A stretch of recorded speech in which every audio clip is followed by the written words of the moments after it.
സദസഹസ്രേണ നിർഭാസ്യമാനം അസ്പഷ്ടം ദൃഷ്ടമാത്രേ പുനരുരു പുരുഷാർത്ഥാത്മകം ബ്രഹ്മതത്വം തത്താവൽഭാതി സാക്ഷാൽ ഗുരുഭവനപുരേ ഹന്ത ഭാഗ്യം ജനാനാം ജഗതി സുകൃതി ലോകൈർനന്ദിതാനന്ദിദാശ കളവിരണിത വംശീഭാസമാനാ സമാനാ പശുവയുവതി ഭോഗ്യാ ദേവതാ ദേവതാസ സജല ജലദ പാളി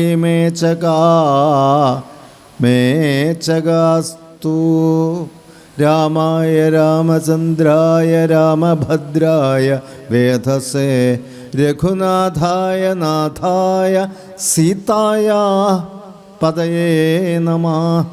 മനോജവം മാരുതതുല്യവേഗം ജിതേന്ദ്രിയം ബുദ്ധിമതാം വരിഷ്ഠം വാദാത്മജം വാനരയൂഥമുഖ്യം ശ്രീരാമദൂതം മനസാ സ്മരാമി.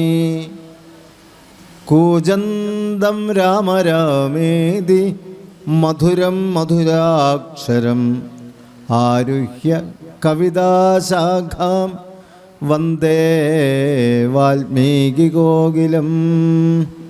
ശരദിന്ദു സുന്ദര രുചിശ്ചേദസി സാമേ ഗിരാം ദേവി അപഹൃത്യതമ സന്തതമർത്ഥാൻ അഖിലാൻ പ്രകാശയതു.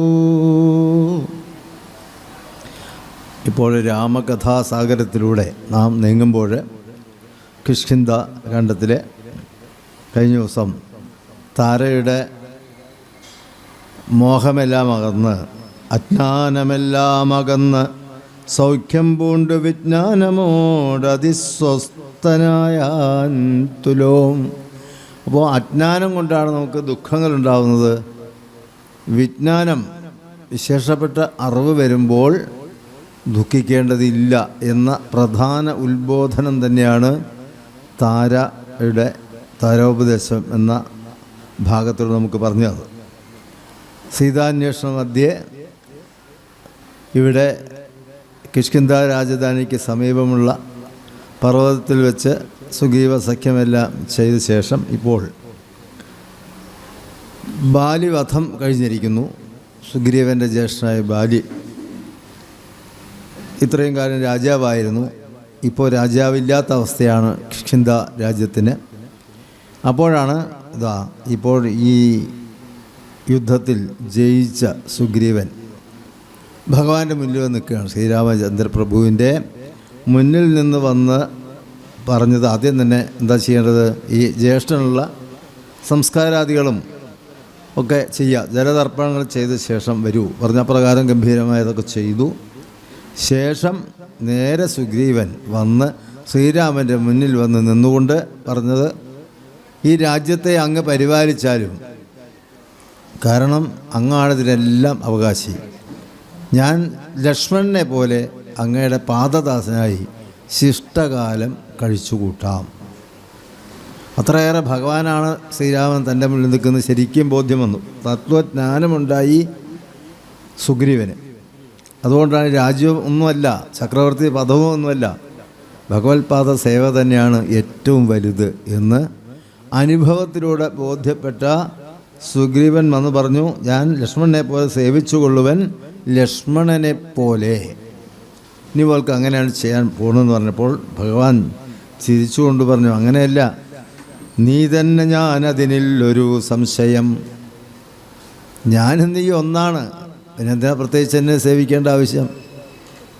സർവം ഖല്യുതമേവാഹം നാണ്യതസ്തി സനാതനം എന്ന് ദേവി ഭാഗവതം പറഞ്ഞ പോലെ എല്ലാം ഞാൻ തന്നെയാണ്, നീ എന്നുള്ള വ്യത്യാസമില്ല. തത് ത്വമസി എന്ന് പറയുന്നതാണല്ലോ, അത് നീയാകുന്നു എന്നുള്ളതാണ് തത്വമസി എന്ന് പറയുന്നത്. അപ്പോൾ അത് വെച്ചാൽ അഹം ബ്രഹ്മാസ്മി, ആ ബ്രഹ്മതത്വം രണ്ട് എന്നുള്ള അവസ്ഥയില്ല, ഒന്നാകുന്നു.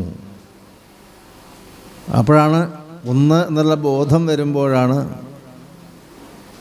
ഭയപ്പാടുകൾ മാറി പ്രവൃത്തി ഉന്മുഖമാക്കുന്നത്. നമുക്ക് ഇവിടെയും ഉപദേശം തന്നെയാണ് വിഷയം, കഥകളല്ല. അപ്പോൾ ഇവിടെയും ഈ ഉപദേശത്തിലൂടെ എത്തിക്കാൻ പോകുന്നത് എന്താണെന്ന് വെച്ചാൽ ഈശ്വര സർവഭൂതാനാം ഹൃദ്ദേശേ അർജുന തിഷ്ഠതി എന്ന് ഗീതയിൽ പറഞ്ഞ പോലെ എല്ലാവരുടെയും ഹൃദയമധ്യത്തിൽ കുടികൊള്ളുന്ന ഈശ്വരൻ അത് ഞാൻ നീ എന്നുള്ള ഭേദത്തെ ഉണ്ടാക്കുന്നില്ല എന്നതുകൊണ്ട് ഇപ്പോൾ എന്താണ് ചെയ്യേണ്ടത്? രാജ്യം അരാജകമാവരുത്, രാജ്യാധിപത്യം നീ തന്നെയാണ് ഏൽക്കേണ്ടത്. കാരണം ഞാൻ 14 വർഷം വരേക്കും കാനനവാസിയാണ്. ഒരു പുരങ്ങളിലേക്കും ഒരു കൊട്ടാരങ്ങളിലേക്കും ഞാൻ വരികയില്ല. അതുകൊണ്ട് ഇപ്പോൾ ഈ കിഷ്കിന്ധരാജ്യത്തിലെ അധിപതിയായി നീ തന്നെ വാഴണം. ലക്ഷ്മണനോടും അത് പറഞ്ഞു പോയി. നീ പോയി ആ രാജധാനി പോയി വേണ്ട പോലെ എന്തൊക്കെയാണ് ചെയ്യേണ്ടത് ആ വിധത്തിൽ രാജ്യാഭിഷേകം ചെയ്ത് സുഗ്രീവനെ കിഷ്കിന്ധയുടെ അധിപതിയായിട്ട് നീ വാഴ്ത്തുക എന്ന് പറഞ്ഞ പ്രകാരം അപ്രകാരമെല്ലാം ചെയ്ത് ജ്യേഷ്ഠൻ്റെ എല്ലാ ആജ്ഞകളെയും ശിരസ വഹിക്കുന്ന സഹോദരനായിട്ടുള്ള ലക്ഷ്മണിത അപ്രകാരം ചെയ്ത് തിരിച്ച് അടുത്തെത്തി ഭഗവാന്റെ മുന്നിൽ നിന്നു. അങ്ങനെ മുന്നിൽ വന്ന് നിൽക്കുന്ന സമയത്ത് അവർ തമ്മിൽ പല കാര്യങ്ങൾ സംസാരിച്ച് നമുക്ക് ഇനി വരാൻ പോകുന്ന ചതുർമാസം മഴക്കാലവും ഒരു ഭാഗത്ത് ഈശ്വര ഭജനമൊക്കെ ചെയ്തിരിക്കുന്ന കാലമാണ്. കർക്കിടക മാസം അടക്കമുള്ള കാലങ്ങളെ ചതുർമാസത്തിൽപ്പെടുത്തും. അപ്പോൾ ഈ കാലത്ത് എന്താണ് ചെയ്യേണ്ടത്? നമുക്ക് ഇനി ഒരു ചെയ്ത അന്വേഷണം എന്നുള്ള പ്രവൃത്തി എളുപ്പമല്ല. എല്ലാവരുടെയും ധാരാളം മഴയും കാടുകൾ തോറും വെള്ളപ്പൊക്കവും ജലത്തിൻ്റെ കുത്തൊഴുക്കും നടക്കാൻ പറ്റാത്ത അവസ്ഥയൊക്കെയുള്ള ഈ സമയത്ത് ഒരു തിരച്ചിൽ യുക്തമല്ല. അപ്പോൾ അതുകൊണ്ട് എന്ത് ചെയ്യണം? നമ്മൾ ഈ പ്രവർഷണം എന്നുള്ള പർവ്വതമുണ്ട്, അവിടേക്ക് പോവുക എന്ന് പറഞ്ഞ് രണ്ടുപേരും കൂടെ അവിടേക്ക് പോയി ഈ 4 മാസം ഞങ്ങൾ ചാതുർമാസ്യ വ്രതം ആചരിക്കുകയാണ്. അതുകൊണ്ട് അത് കഴിഞ്ഞ് സീതാന്വേഷണം വേണ്ട കാര്യങ്ങളും സീതയെ കണ്ടുപിടിക്കേണ്ട കാര്യങ്ങളൊക്കെ സുഗ്രീവൻ നടത്തിക്കൊള്ളണമെന്ന് രാജാവായി അഭിഷേകം ചെയ്യുന്ന മുമ്പ് തന്നെ പറഞ്ഞിട്ടുണ്ട്. അംഗദനെ, ബാലിപുത്രനായിട്ടുള്ള അംഗദനെ യുവരാജാവുമാക്കണം നിർദ്ദേശം കൊടുത്തിട്ടുണ്ട്. ബാലി പരിപാലിച്ചവരെ രാജ്യത്തെ പരിപാലിക്കണമെന്ന് പറയുന്നുമുണ്ട്. അപ്പോൾ അതുകൊണ്ട് ഇനി നമുക്ക് ഈ പ്രവർഷണ പർവ്വതത്തിലെ ഒരു വലിയ ഗുഹയിലാണ് പോയത്. രത്നസ്ഫടിക തേജസ്സുള്ളൊരു ഗുഹ. വാസ്തവത്തിൽ ഭഗവാൻ തന്നെ ശ്രീരാമനായിട്ട് അവതരിക്കുന്നു മനസ്സിലായിട്ട് ദേവാദികൾ പോലും ഇവിടെ പരിസരത്ത് പക്ഷികളായി മൃഗങ്ങളൊക്കെ ആയിട്ട് ഇങ്ങനെ കറങ്ങി നടത്തുന്നത് ദേവസ്വരൂപങ്ങളാണെന്നും പറയുന്നു. കാരണം ആ ഭഗവാൻ അടുത്ത് നിന്ന് സേവിക്കാമല്ലോ. ഒരു ജീവജാലങ്ങളെ ഉപദ്രവിക്കാത്ത ആ സ്ഥലത്ത് ഒരു ജീവജാലങ്ങൾക്കും യാതൊരു ബുദ്ധിമുട്ടും ഇല്ലാത്ത പ്രശാന്ത രമണീയമായ സുന്ദരമായ ആ പ്രവർഷണ വർഗത്തിലെ ഗുഹയിലാണ് ഇപ്പോൾ ഇവിടെ അവർ താമസിക്കുന്നത്. അപ്പോൾ ഏറ്റവും പ്രശാന്തമായിട്ടുള്ള സ്ഥലം, കൂടുതലൊന്നും ചിന്തിക്കാനില്ല. അവിടെ ഈശ്വരാധീനത്തിനുമായി വ്രതാദികൾക്കായി തയ്യാറെടുക്കുന്നു. അപ്പോൾ സന്ദർഭം ഏറ്റവും അനുകൂലമാണ്. സന്ദർഭം അനുകൂലമാകുമ്പോൾ എന്താ ചെയ്യേണ്ടത്? നമ്മളതനുസരിച്ചുള്ള വ്രതാദികൾ ചെയ്യണം, അതിന് വേണ്ടിയിട്ടുള്ള പ്രവർത്തനങ്ങൾ ചെയ്യണം. അങ്ങനെ ചെയ്യാനായിട്ടുള്ളൊരു അവസ്ഥ അവർക്ക് വന്നു ചേർന്നിരിക്കുകയാണ്. അപ്പോഴാണ് അവിടെ ലക്ഷ്മണൻ വന്ന്, അല്ലാത്തപ്പോൾ സീതയെ അന്വേഷിച്ച് പക്ഷികളോടും മൃഗങ്ങളോടും സീതയെ കണ്ടോന്ന് ചോദിച്ചു കിടക്കുമ്പോൾ ഏതെങ്കിലും ഉപദേശങ്ങൾ ശ്രീരാമനോട് ചോദിക്കാൻ പറ്റില്ല. ഇപ്പോൾ ഏറ്റവും പറ്റിയ സന്ദർഭം കൂടിയാണ്. അപ്പോൾ സന്തുഷ്ടം പ്രഭും ആശ്രയത എന്നൊക്കെ പറയുന്നത് ഒരു ശാന്തസ്വഭാവമായിട്ടുള്ള ഒരുപാട് മനസ്സിൻ്റെയോ മറ്റെന്തെങ്കിലുമോ പ്രശ്നവും ഇല്ലാതിരിക്കുന്ന സമയത്ത് വേണം ഉപദേശങ്ങളും അല്ലെങ്കിൽ എന്തെങ്കിലും ചോദിക്കാം. ഉപദേശം വേണ്ട, എന്തെങ്കിലും ചോദിക്കണമെങ്കിൽ അങ്ങനെയുള്ള ആളുകൾ വേണം ചോദിക്കാം, എന്നാലേ നമുക്ക് ലഭിക്കുകയുള്ളൂ.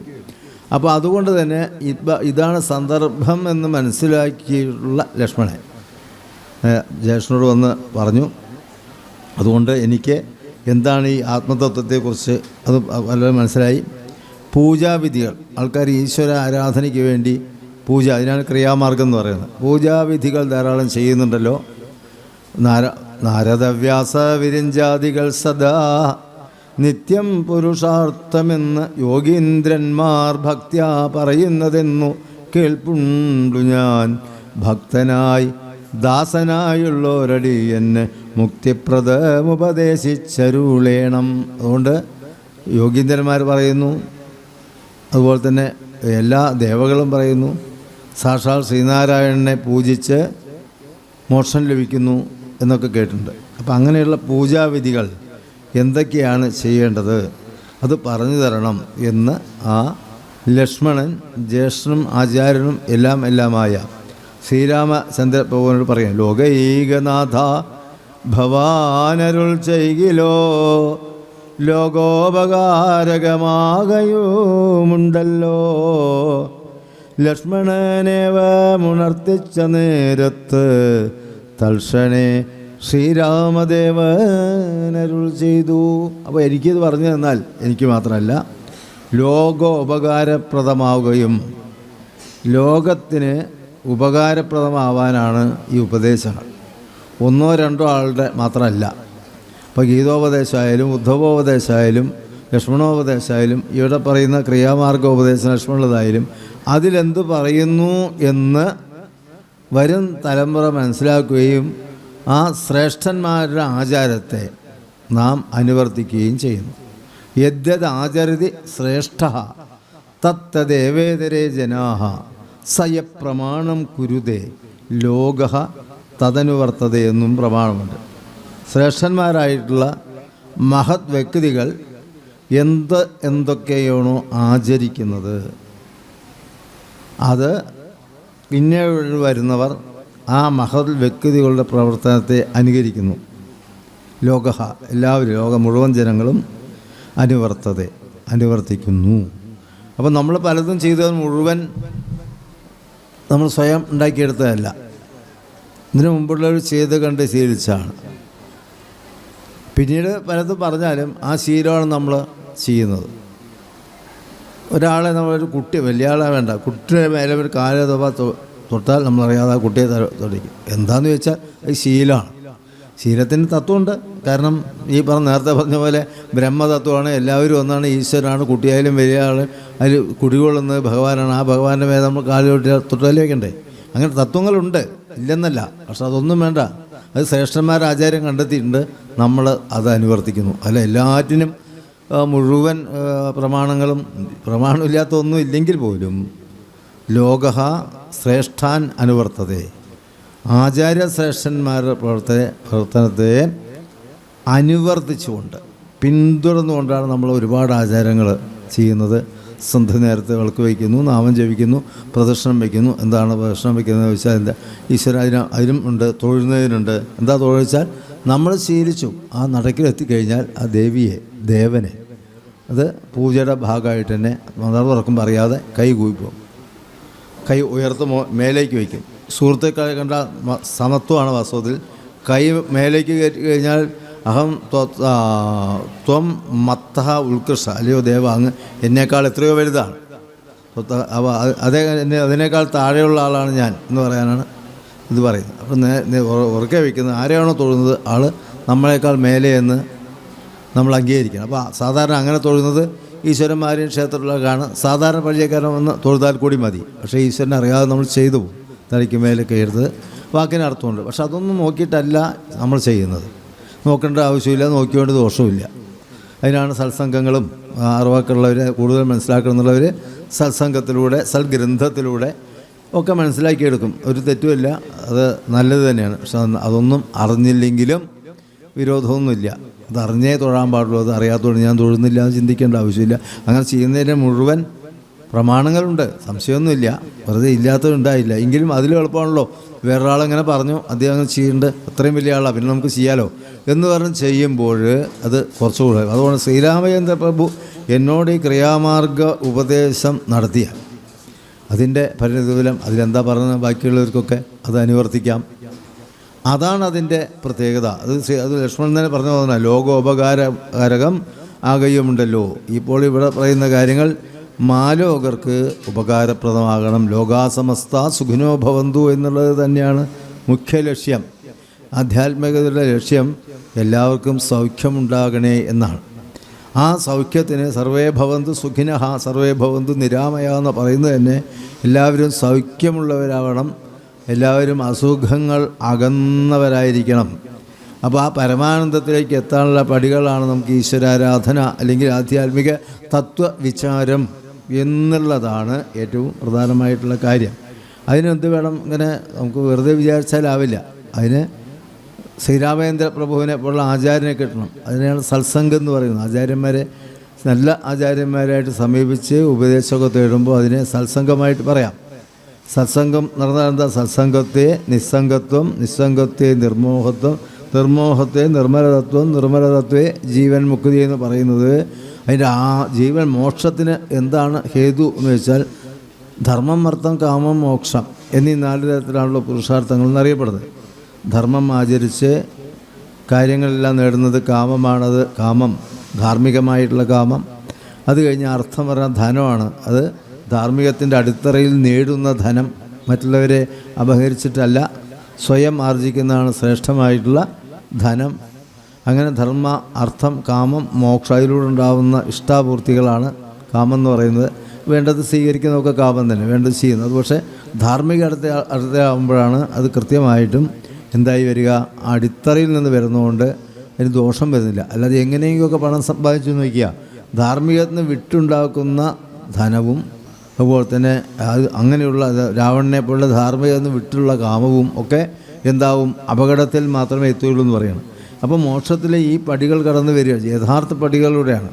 എല്ലാറ്റിൻ്റെ അടിത്തറ ധർമ്മം എന്നുള്ള ധൃഞ്ഞ് ധാരണ എന്ന ഒരു പദത്തിൽ നിന്നാണ് ധർമ്മം എന്നുള്ള വാക്ക് തന്നെ ഉണ്ടാകും. എന്ന് വെച്ചാൽ ധരിക്കുന്നത്, എന്ത് വീഴാതെ താങ്ങി നിർത്തുന്നതാണ് ധർമ്മത്തിൻ്റെ വാക്ക്. അധപ്പതിക്കാതിരിക്കുന്നത് എന്തിൽ നിന്ന്? നമ്മൾ ഈ ലോകാചാരങ്ങളിൽ നിന്ന്, സത്യധർമാദികളിൽ നിന്ന് ചുവട്ടിലേക്ക് വീണു പോവാതെ നിലനിർത്തുന്നത് ഏതോ അതാണ് ധർമ്മം. ഏതോ ധർമ്മസ്തതോ ജയ എന്ന് പറയുന്നത്. വിജയം വരണമെങ്കിൽ ധർമ്മം ആചരിക്കണം. കാരണം വേദോ അഖിലോ ധർമ്മമൂലം, അഖില വേദങ്ങൾ പോലും ധർമ്മത്തെ മൂലമായിട്ട് കണക്കാക്കുന്നുണ്ട്, ഏറ്റവും പ്രധാനമായിട്ട് കണക്കാക്കുന്നുണ്ട്. അതുകൊണ്ടാണ് ആ ധർമ്മത്തെക്കുറിച്ച് അറിയാനും ആചരിക്കാനും ശ്രേഷ്ഠരായിട്ടുള്ള ആചാര്യന്മാർ തന്നെ വേണം. എന്നാലേ അത് ശിഷ്യന്മാരിൽ എത്തുകയുള്ളൂ. ശ്രീരാമനെ പോലുള്ള ആചാര്യനും അനിയൻ ലക്ഷ്മണനെ പോലുള്ള ശിഷ്യനുമായ പറയാനില്ല. യദ്യത് ആചാര്യ ശ്രേഷ്ഠ തത്തദേവേതരേ ജനഃ സയ പ്രമാണം കുരുതേ ലോക തദനുവർത്തതേ എന്നുള്ളതാണ് ഏറ്റവും വലിയ പ്രമാണം. അത് ശ്രേഷ്ഠന്മാരായിട്ടുള്ള ആചാര്യന്മാരെ എന്താണോ ചെയ്യുന്നത് അതാണ് അനുവർത്തിക്കുന്നത്. അങ്ങനെയുള്ള ശ്രേഷ്ഠന്മാരെങ്ങനെയുള്ള ആചാര്യനാണ്? ആജിനോതി ശാസ്ത്രാർത്ഥാൻ ആചാരേ യോജയത്യഭി സ്വയം ആചരതേ യസ്മാത് തസ്മാത് ആചാര്യ ഉച്ചത എന്നും വാക്കുണ്ട്. അപ്പോൾ ആചാര്യൻ ആരായിരിക്കുമെന്ന് വെച്ചാൽ ആച്ചിനോതി എല്ലാം ചേർത്തണം. എന്തിനെ? ശാസ്ത്ര അർത്ഥാൻ, ശാസ്ത്രങ്ങളുടെ അർത്ഥത്തെ വേണ്ട പോലെ സ്വീകരിച്ച് മനസ്സിലാക്കുകയും അത് മനസ്സിലാക്കിയാൽ മാത്രം പോരാ, ആചാരേ യോജയത്യഭി പറയുന്നതൊക്കെ പറയാൻ മാത്രമാണ്, പ്രവർത്തിക്കാനല്ല എന്നുള്ളതല്ല. പ്രവർത്തിച്ച് കാണിക്കുന്നു കൊടുക്കുന്നവർ മാത്രമേ ആചാര്യന്മാരാവുള്ളൂ. പറഞ്ഞത് പറയാനൊക്കെ എളുപ്പമാണ്, അത് ജീവിതത്തിൽ അതൊന്നും നടക്കുന്ന കാര്യമല്ല എന്നുള്ളതാണ് അധികം പേര്. മിക്കവാറും അങ്ങനെയാണല്ലോ സാഹചര്യം. പക്ഷേ യഥാർത്ഥ ആചാര്യം എന്നത് ആചരിച്ചിട്ടുണ്ടാവും. മറ്റുള്ളവർക്ക് വേണ്ടി പറയുന്നതൊന്നുമല്ല, സ്വയം ആചരിക്കണം. ശ്രീരാമകൃഷ്ണ പരമഹംസർ പറഞ്ഞ ഒരു കഥയിലുണ്ടല്ലോ, ഒരു കുട്ടിയെ കൊണ്ട് അമ്മ കുട്ടിക്ക് വയറുവേദനയാണ് എന്ന് പറഞ്ഞുകൊണ്ടാണ് സ്വാമികളുടെ അടുത്ത് എത്തി. സ്വാമി പറഞ്ഞ കഥയായിട്ട് വേറൊരു സിദ്ധൻ പറയുന്ന കഥയാണ്. അപ്പോൾ ആ സിദ്ധൻ്റെ അടുത്ത് എത്തി. അപ്പോൾ ആ സിദ്ധൻ വന്നിട്ട് സിദ്ധനോട് പറഞ്ഞു, അമ്മ ഇവനെ എപ്പോൾ കണ്ടാലും ശർക്കര വാരി കഴിക്കലാണ് പണി, ഇത്ര അധികം കഴിച്ച അസുഖം വരില്ലേ, അതുകൊണ്ട് അങ്ങ് ഉപദേശിച്ചാൽ അത് ഫലപ്രദമാകും. കാരണം ഉപദേശിക്കേണ്ടവർ ഉപദേശിച്ചാൽ നടക്കും, അല്ലെങ്കിൽ ഈ പറഞ്ഞു തന്നെ ഉണ്ടാവുള്ളൂ. അപ്പോൾ അതുകൊണ്ട് അങ്ങ് അതിനൊരു വഴി കാണണം. അപ്പോൾ അദ്ദേഹം ഒരു മിനിറ്റ് കണ്ണടച്ചിരുന്നു. കണ്ണടച്ചിരുന്നിട്ട് ആലോചിച്ച് പറഞ്ഞു, എന്നോട് ഈ അമ്മയുടെയും മകനോടും പറഞ്ഞു, 1 ആഴ്ച കഴിഞ്ഞ് വന്ന് പറയൂ, ഞാൻ അതിനുള്ള പ്രതിവിധി പറയാം. ഇത് പറയാൻ ഇത്ര വേണോ? എന്തെങ്കിലും ആവട്ടെ, ഗുരുനാഥനിൽ പറയാനനുസരിക്കണ്ടേ. അപ്പോൾ അവർ കുട്ടിയായിട്ട് പോയി. അപ്പോൾ അതുപോലെ പറഞ്ഞ ദിവസം തന്നെ 1 ആഴ്ച കഴിഞ്ഞ് കുട്ടിയും കൊണ്ട് വന്നു. സിദ്ധനോട് അടുത്ത് വന്നു. അപ്പോൾ വേറെ അടുത്ത് ചേർത്ത് നിർത്തി, കുട്ടി ധാരാളം ശർക്കര കഴിക്കേണ്ടത്, ഇനി മേലിൽ അധികം കഴിക്കരുത് കേട്ടോ, അത് നല്ലതല്ല, കുറയ്ക്കണം. പുറത്തു കാട്ടി പോയി. കുട്ടി ആന്നും പറഞ്ഞു. അപ്പോൾ അമ്മ വിചാരിച്ചു, ഇതെന്താ ഇങ്ങനെ, ഇതൊന്ന് അന്ന് പറഞ്ഞാൽ പോരെ, 1 ആഴ്ച കേട്ട് എന്ന് പറയണമെന്ന് ആ സംശയം അമ്മയുടെ ഓർത്ത് മനസ്സിലായി. അദ്ദേഹം പറഞ്ഞു, ഞാൻ ശർക്കര പ്രിയനാണ്, എത്ര ശർക്കര കഴിക്കുക അറിയാം. അത് ഈ കുട്ടിയോട് നിർത്താൻ പറഞ്ഞു. ഞാൻ ആദ്യം ശീലിക്കാതെ എങ്ങനെയാണ് കുട്ടിയോട് പറയാം? കുട്ടിക്ക് ബലം ഉണ്ടാവണമെങ്കിൽ ആദ്യം ചെയ്യുന്ന ആൾ, അത് പറയുന്ന ആൾ ഇത് ചെയ്തിരിക്കണം. അപ്പോൾ അത് ഞാൻ ഇപ്പം ശീലിച്ചു. ഒരാഴ്ച കൊണ്ട് ഞാൻ ഇനി അത് വേണ്ട പോലെ എനിക്കും ആവും, എനിക്കും ഗുണമായി. അത് ആവശ്യമില്ലാത്തത്ര കഴിക്കണ്ടല്ലോ. അങ്ങനെയുള്ള ആചാര്യം പറഞ്ഞപ്പോൾ അത് കുട്ടിക്ക് പിന്നെ അത് ശീലം വേണ്ട പോലെ കഴിച്ചു. ശർക്കര മാത്രമല്ല ഏതും. അപ്പോൾ അതൊക്കെ ഉപദേശങ്ങൾ പറയാൻ മാത്രമല്ല, അത് പ്രവർത്തിക്കാൻ കൂടി ഉള്ളതാണ്. അത് പ്രവർത്തിക്കുന്ന ശിഷ്യന്മാരും അതുപോലെ ആചാര്യന്മാരും രണ്ടും ഉണ്ടെങ്കിലേ ഫലവത്താവൂ. ഇക്കാലത്ത് ഇപ്പോൾ രണ്ടിനും പാടായതുകൊണ്ട് കഥകൾ കേൾക്കാം. അപ്പോൾ അതുകൊണ്ട് ഇവിടെയും സംഭവിക്കുന്നത് ലോകോപകാരപ്രദം. മഹാജനോ ഏന ഗതസ പന്ഥ എന്ന് ഒരു പ്രമാണമുണ്ട്. മഹാജനങ്ങൾ ഏതു വഴിക്ക് പോകുന്നോ അതാണ് നമ്മുടെ പന്ഥാവ്, നമ്മുടെ യഥാർത്ഥ വഴി അവർ കാണിച്ചത്. അപ്പോൾ ശ്രീരാമചന്ദ്ര പ്രഭുവും ലക്ഷ്മണന് പറഞ്ഞു കൊടുക്കുന്ന പന്ഥാവാണ് ക്രിയാമാർഗ ഉപദേശം. അത് ക്രിയാമാർഗം എന്ന് പറഞ്ഞാൽ പൂജാവിധികൾ തന്നെയാണ്. ഇതിനെക്കുറിച്ചാണ് പറയുന്നത്. കേൾക്ക നീയെങ്കിൽ മൽപൂജാവിധാനത്തിൽ ഓർക്കിൽ അവസാനമില്ലെന്നറിയുക നീ, എങ്കിലും ചൊല്ലുവാനൊട്ട് സംക്ഷേപിച്ചു നിങ്കലുള്ളൊരു വാത്സല്യം മുഴക്കയാൽ. പൂജാവിധിക്ക് ഒരുപാട് ഭേദങ്ങളുണ്ട്. തമിഴ്നാട്ടിലെ പോലെ ആയിരിക്കില്ല ഇവിടെ ചെയ്യുന്ന പൂജാവിധികൾക്ക്, അതുപോലെയല്ല ഉത്തരേന്ത്യയിലുണ്ടാവുക. പലതരത്തിലുണ്ട്. എങ്കിലും അടിസ്ഥാനം ഒന്നാണ് എന്തൊക്കെയാണ് വേണ്ടതെന്നുള്ളത്. പൂജാവിധിയുടെ പ്രാധാന്യം അനുസരിച്ചിട്ട് പറയുമ്പോൾ ഒരാൾ തന്നുടെ ഗൃഹ്യോക്തമാർഗേണ മന്യടത്തിൽ, ഇവിടെ ദ്വിജത്വം എന്നാണ് ഇവിടെ പറഞ്ഞത്. അപ്പോൾ ഇവിടത്തെ ഇതനുസരിച്ച് ബ്രാഹ്മണർ ആണ് പൂജിക്കേണ്ടത് എന്നുള്ള അർത്ഥത്തിലാണ്. പിന്നെ ആ വാക്കൊക്കെ ഒരുപാട് വ്യാഖ്യാനങ്ങളാണ്. ബ്രഹ്മവിദ് ബ്രാഹ്മണ ഭവതി എന്നും ബ്രഹ്മൻ ജാനാതി ഇതി ബ്രഹ്മജ്ഞ എന്നൊക്കെ ഒരുപാട് വാക്കുകളുടെ അർത്ഥം വിപുലമായി പോകുന്നതാണ്. ഏതായാലും നമുക്ക് പൂജ പഠിച്ചാൽ നമ്മുടെ അർത്ഥം എടുത്താൽ മതി. പൂജ പഠിക്കാൻ ആഗ്രഹിക്കുന്ന ഒരു ഭക്തൻ, ആ ആൾ എന്താണ് അതാത് ഗൃഹത്തിൽ ബ്രഹ്മചര്യം, ഗൃഹസ്ഥം, വാനപ്രസ്ഥം, സന്യാസം, ഇങ്ങനെ 4 അവസ്ഥയിലൂടെയാണ് എല്ലാവരും പോകേണ്ടതെന്നാണ് പറയുക. അപ്പോൾ ബ്രഹ്മചര്യമാകുമ്പോൾ അതനുസരിച്ച്, അല്ലെങ്കിൽ ഗൃഹസ്ഥനാകുമ്പോൾ അതനുസരിച്ചുള്ള പൂജകൾ, വാനപ്രസ്ഥത്തിലും സന്യാസത്തിലും അതനുസരിച്ചുള്ള പൂജാവിധികളുണ്ട്. അപ്പോൾ ഏത് നിലയ്ക്കും നമുക്കൊരു പൂജാവിധികൾ ആരാണ് ഏത് ആശ്രമത്തിലാണ് ഇരിക്കുന്നത്, കുട്ടികളാണെന്ന് വെച്ചാൽ അതനുസരിച്ച്, മുതിർന്നവർ അതനുസരിച്ച് ഒക്കെ വേണ്ട പോലെ ശ്രദ്ധയോടെ ചെയ്യേണ്ടതാണ് ഈ പൂജ എന്ന് ആദ്യം തന്നെ പറഞ്ഞു. അപ്പോൾ ആദ്യം തന്നെ പൂജയ്ക്ക് മന്ത്രങ്ങൾ വേണം. അപ്പോൾ മന്ത്രങ്ങൾ വേണമെങ്കിൽ എന്ത് വേണം? അത് ഒരു ആചാര്യനോട് സ്വീകരിക്കണം എന്ന് പറഞ്ഞു. അപ്പോൾ മന്ത്രം എന്ന് പറഞ്ഞാൽ വളരെ ശ്രേഷ്ഠമാണ്. മന്ത്രയിതി മന്ത്രം, ആ മന്ത്രിക്കുന്നവനെ ത്രാണം രക്ഷിക്കുന്നതാണ്. അപ്പോൾ അതുകൊണ്ട് ഈ മന്ത്രങ്ങൾക്കുള്ള പ്രത്യേകത എന്താ വെച്ചാൽ അത് അക്ഷരത്തിന് ഏറ്റക്കുറവുകൾ പാടില്ല. രാമായണത്തിൽ തെറ്റി വായിച്ചാലും വലിയ കുഴപ്പമൊന്നുമില്ല, ഒന്നും വലിയ പ്രശ്നമില്ല. അർത്ഥത്തിനൊക്കെ വ്യത്യാസം വരും, എങ്കിലും അതിൽ ദോഷമെന്ന് പറയാനൊന്നുമില്ല, അത്രയും മനസ്സിലാക്കിയുള്ളൂ എന്നുള്ളൂ. പക്ഷേ മന്ത്രം ഉപയോഗിക്കുകയെന്ന് വയ്ക്കുക, അത് കൃത്യമായും ഒരാചാരം നിന്ന് മനസ്സിലാക്കി പഠിച്ച് ഏറ്റക്കുറവ് വന്ന സ വാഗ്വജ്രോ യജമാനം ഹിനസ്തി എന്നാണ് ഭാഗവതം. വാക്കാവുന്ന വജ്രം അത് പ്രയോഗിച്ച ആളെ തന്നെ വധിച്ചു. വൃത്രാസുരൻ്റെ കഥയിലാണിത് പറയുന്നത്. തെറ്റി പറഞ്ഞ് ഇന്ദ്രശത്രോ വർദ്ധസ്വ എന്നുള്ളതിൽ സ്വരത്തിൻ്റെ തെറ്റുകൊണ്ട് എന്താണ്ടായി, ഇന്ദ്രശത്രുവാണ് വർദ്ധിക്കേണ്ടതുകൊണ്ട് യജ്ഞം ചെയ്തത്. പക്ഷേ അതിൻ്റെ അർത്ഥം വ്യത്യാസം വന്നുകൊണ്ട് ഇന്ദ്രൻ എന്ന ശത്രു വർദ്ധിച്ചു. ശത്രുവിന് ബലം ഉണ്ടാവട്ടെ എന്നായി. വാക്കിൻ്റെ വെറും ചൊല്ലലിൻ്റെ സ്വരത്തോ അപരാധം എന്നാണ് പറയുന്നത്. അല്ലാതെ വാക്ക് അക്ഷരമൊക്കെ തന്നെ എഴുതി വെച്ചാൽ തന്നെയാണ്, പക്ഷെ ചെല്ലുന്നതിന് വ്യത്യാസമുണ്ട്. ദീർഘം, ഹ്രസ്വം, പ്ലുതം, ഇവരുടെ വേദമന്ത്രങ്ങൾ ചെല്ലുന്ന കേൾക്കാമല്ലോ.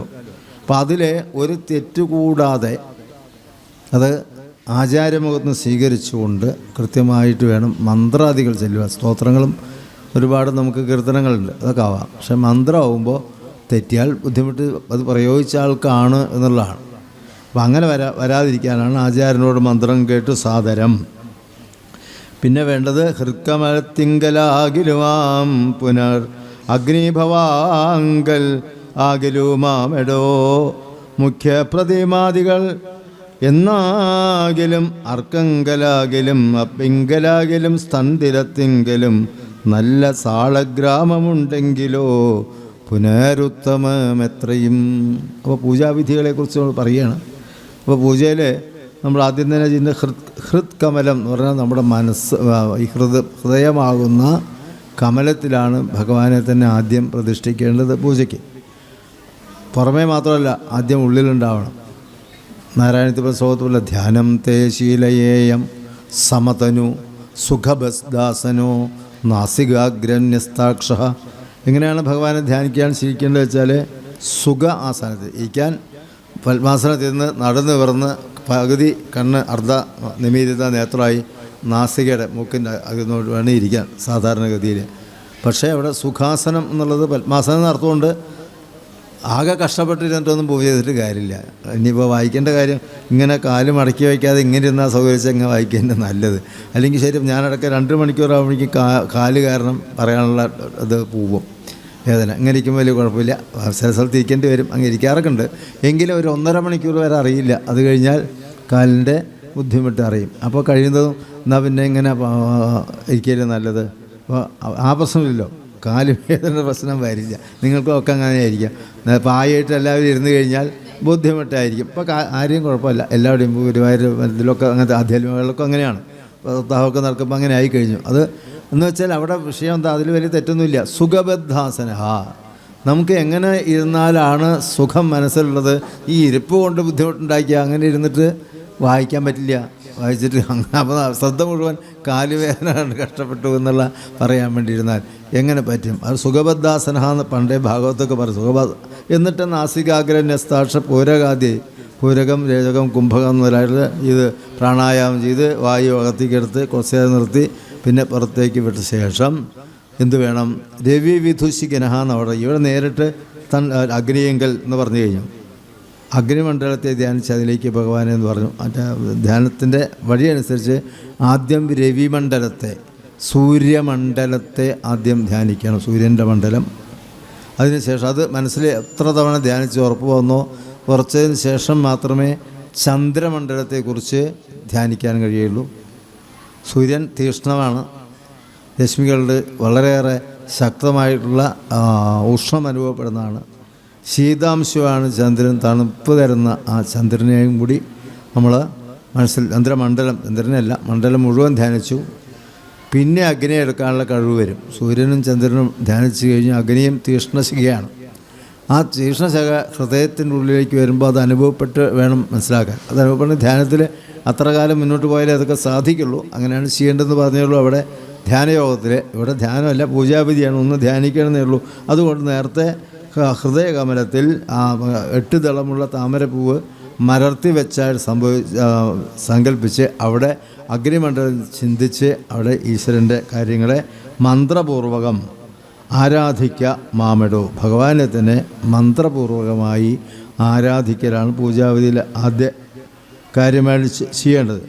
പിന്നെ നമ്മൾ ചെയ്യേണ്ടത് അതിനെ അങ്ങ് ഭഗവാനെ സ്വീകരിച്ചു കഴിഞ്ഞാൽ മുഖ്യ പ്രതിമകളിലെ, ഇപ്പോൾ പ്രതിമ പലതരത്തിൽ പല ക്ഷേത്രങ്ങളിൽ പ്രതിമകൾക്കാണ്. ശൈലി, ദാരുമയി, ലൗഹി, ലേപ്യ, ലേഖ്യാച്ച, സൈഗതി, മനോമയി, മണിമയി, പ്രതിഷ്ഠ, അഷ്ടവിധ, സ്മൃത, 8 തരത്തിലുള്ള പ്രതിഷ്ഠകളാണ് എല്ലാ ക്ഷേത്രങ്ങളിലും നമ്മൾ കണ്ടുവരുന്നത്. അങ്ങനെയാണ് പ്രതിഷ്ഠ ഉണ്ടാക്കുന്നത്. അങ്ങനെ ഓരോ സ്ഥലത്ത് ഇതം ശരീരം കൗന്ദേയ ക്ഷേത്രമിത്യഭിധീയതയെന്ന് അർജുനൻ പറഞ്ഞിട്ടുണ്ട്. ഈ ശരീരം തന്നെ നമുക്ക് ക്ഷേത്രമായിട്ട് കണക്കാക്കാം. ആ ക്ഷേത്ര ശ്രീകോവിലായ ഹൃദയത്തിലാണ് പ്രതിഷ്ഠ നടക്കുന്നത്. അതിൻ്റെ ഉള്ളിൽ തന്നെയാണ് ഈശ്വരൻ ഇരിക്കുന്നത്. പക്ഷേ ഭൗതികമായ സ്ഥലത്തിൽ ക്ഷേത്രം, ഇതുപോലെ ക്ഷേത്രങ്ങളാകുമ്പോൾ അവിടെ എന്തുകൊണ്ടൊക്കെ പറ്റും? ശൈലി, ശിലയിൽ ഈശ്വര സങ്കല്പത്തെ പാറ പൊട്ടിച്ച് വേണ്ട പോലെ ശിലയാക്കിയ ശേഷം ശൈലി കൊണ്ട്, ശില കൊണ്ടുണ്ടാക്കാം, വലിയ ശിലയായിട്ട് വെച്ചിട്ടാക്കാം. ദാരുമയി, ദാരു എന്ന് പറഞ്ഞാൽ പ്ലാവ് മുതലായിട്ടുള്ള നല്ല മരങ്ങളാണ്. പ്ലാവാണ് പ്രധാനം. വരിക്കപ്ലാവിൻ്റെയൊക്കെ വളരെ ഏറ്റവും നല്ല ഭാഗമെടുത്ത് ദാരുക്കളെ കൊണ്ട്, ദാരുശില്പങ്ങളും ദാരുക്കളെ കൊണ്ട് പ്രതിമകൾ ഒക്കെ ഉണ്ടാക്കാം. ലൗഹി, ലോഹങ്ങളുടെ, പഞ്ചലോഹങ്ങളെ കൊണ്ട്, ഏതെങ്കിലും ലോഹങ്ങൾ, സ്വർണ്ണവും ലോഹമാണ്, വെള്ളി കൊണ്ട് മാത്രമാക്കാം, ചേർത്താക്കാം. എന്തായാലും ലോഹങ്ങളെ കൊണ്ട് വിഗ്രഹങ്ങൾ നമുക്ക് ഉണ്ടാക്കാൻ പറ്റുന്നതാണ്. ലേപ്യ, ലേഖ്യ, അതുപോലെ തന്നെ ലേപനം ചെയ്തുകൊണ്ട് എന്നുള്ളതാണ്. ഈ സ്വസ്തിക്ക് ഇടുമല്ലോ, ഇതൊക്കെ ആയിട്ട് അരിപ്പൊടി മഞ്ഞപ്പൊടിയൊക്കെ ഇട്ടുള്ള സങ്കല്പത്തിലൂടെ അവിടെ വിളക്ക് വെച്ച് ഭഗവത് സേവ്യം കിടന്നത് നമ്മൾ കാണാറുണ്ട്. അതിനാണ് ലേപ്യ എന്ന് പറയുന്നത്. ലേഖ്യ എന്ന് പറയുന്നത് കളമെഴുത്ത് പോലെ രൂപങ്ങൾ കളമിടാം ഈശ്വരൻ്റെ. അങ്ങനെ കളമിട്ടുള്ള ആരാധനയും നമുക്കുണ്ട്. അവിടെ സൃഷ്ടിയും സ്ഥിതിയും സംഹാരവും ഒന്നിച്ച് നടക്കുന്നു പറയും. കളം ആദ്യം സൃഷ്ടിക്കുന്നു, പിന്നെ ആ കളം പാട്ട് സ്ഥിതി ചെയ്യുന്നു, പിന്നെ വെളിച്ചപ്പാടോ കുറുപ്പോ അത് വായിക്കുമ്പോൾ സംഹാരമായി. അപ്പോൾ ആ സാന്നിധ്യം കുറേ നേരത്തിനുള്ളിൽ തന്നെ സർവ്വം കഴിയും. അപ്പോൾ അങ്ങനെ ചെയ്യാറുണ്ട്. അതുപോലെ സിഗതം എന്ന് പറഞ്ഞാൽ മണ്ണാണ്, മൺതരികളാണ്. അപ്പോൾ കാളിന്തിയുടെയൊക്കെ തീരത്ത് ഗോപിമാരെ മണ്ണ് ചേർത്തിങ്ങനെ വെച്ചിട്ടാണ് മറ്റേ ആരാധിച്ചത്. കാത്യായനി മഹാമായേ മഹായോഗിനധീശ്വരേ നന്ദഗോപസുതം ദേവി പതിമേ കുരുത്തേ നമ എന്ന് പറഞ്ഞ് ആരാധിച്ചില്ലേ. അത് ദേവിയെ കാത്യായനി സബരിയാണ് അവർ ചെയ്തത്. നന്ദഗോപസുതനായിട്ടുള്ള ശ്രീകൃഷ്ണൻ ഞങ്ങളുടെ ഭർത്താവായി വരണമേ എന്നാണ് അവർ പ്രാർത്ഥിച്ചത്. പക്ഷെ അതിനുള്ള പ്രതിമ അവരുടെ സങ്കല്പത്തിൽ മണ്ണ് വാരി വെച്ച് അങ്ങനെയാണ് ആ വസ്ത്രാക്ഷേപ കഥ നമുക്കറിയാം. അവിടെ അങ്ങനെയാണ് ഉണ്ടായത്. അതുപോലെ തന്നെ മണ്ണ് വാരി വെച്ചിട്ടാണ് ഈ സുരഥനും സമാധി എന്നുള്ള ദേവി മഹാത്ഭദ്ര കഥയിൽ അവസാനം പറയുമല്ലോ, അവർ കാശി തീരത്ത് ചെന്ന് അവിടുത്തെ മണൽത്തരി എടുത്ത് വാരി വെച്ച് ദേവിയെ സങ്കല്പിച്ച് നിരാഹാരവും യഥാഹാരവും തന്മനസ്കോ സമാഹിതവും അവർ കുറച്ച് മാത്രം ആഹാരം കഴിച്ച് നിരാഹാരന്മാരായിട്ട് 3 വർഷം കഠിനമായ തപസ് സുരഥൻ എന്ന രാജാവ് സമാധി എന്നുള്ള വൈശ്യൻ തപസ് ചെയ്ത ശേഷമാണ് അതിൽ സന്തോഷമായിട്ടുള്ള ദേവിയാണ് അവിടെ പ്രത്യക്ഷമായി. അവർക്ക് ഒരാൾക്ക് രാജ്യമാണ് കൊടുത്തത്, വേറെ ആൾക്ക് മുക്തിയാണ് വേണ്ടത്, രണ്ടും വേണ്ടവർക്ക് കൊടുത്തു എന്ന് പറയുന്ന ദേവീമാത്മത്തിലും അങ്ങനെയാണ്. അപ്പോൾ സുരഥനും സമാധിയും എങ്ങനെ പൂജിച്ചോ അപ്രകാരമുള്ള പൂജയിലാണ് ഞാൻ സന്തുഷ്ടയാവുന്നത് എന്ന് പറയുന്നതാണ് സുരഥ സമാധി സമാന സമാധി സമാന സമാധി ശുജാഭ്യരതേ ജയ ജയ ഹേ മഹിഷാസുരമർദിനി രമ്യകപർദിനി ശൈലസുതേ. സുരഥ സമാധി സമാന സമാധി, സുരഥനും സമാധിയും ചെയ്ത അതിന് സമാനമായ സമാധി ഏതൊരാൾ ചെയ്യുന്നോ ആ അങ്ങനെ ജപിക്കുന്നതിൽ രതിയുള്ളവളെ ജാപ്യരതേ ജയ ജയ ഹേ മഹിഷാസുരമർദിനി. അങ്ങനെയുള്ള മഹിഷാസുരമർദിനി ആ രമ്യകവർദിനി, നല്ല ജടയോടുകൂടിയ അലയോ ഹിമനന്ദിനി ഹൈമവതി ജയിച്ചാലും എന്ന് പറയുന്നവിടെ ഈ പൂജ അവരെങ്ങനെ ചെയ്തത്?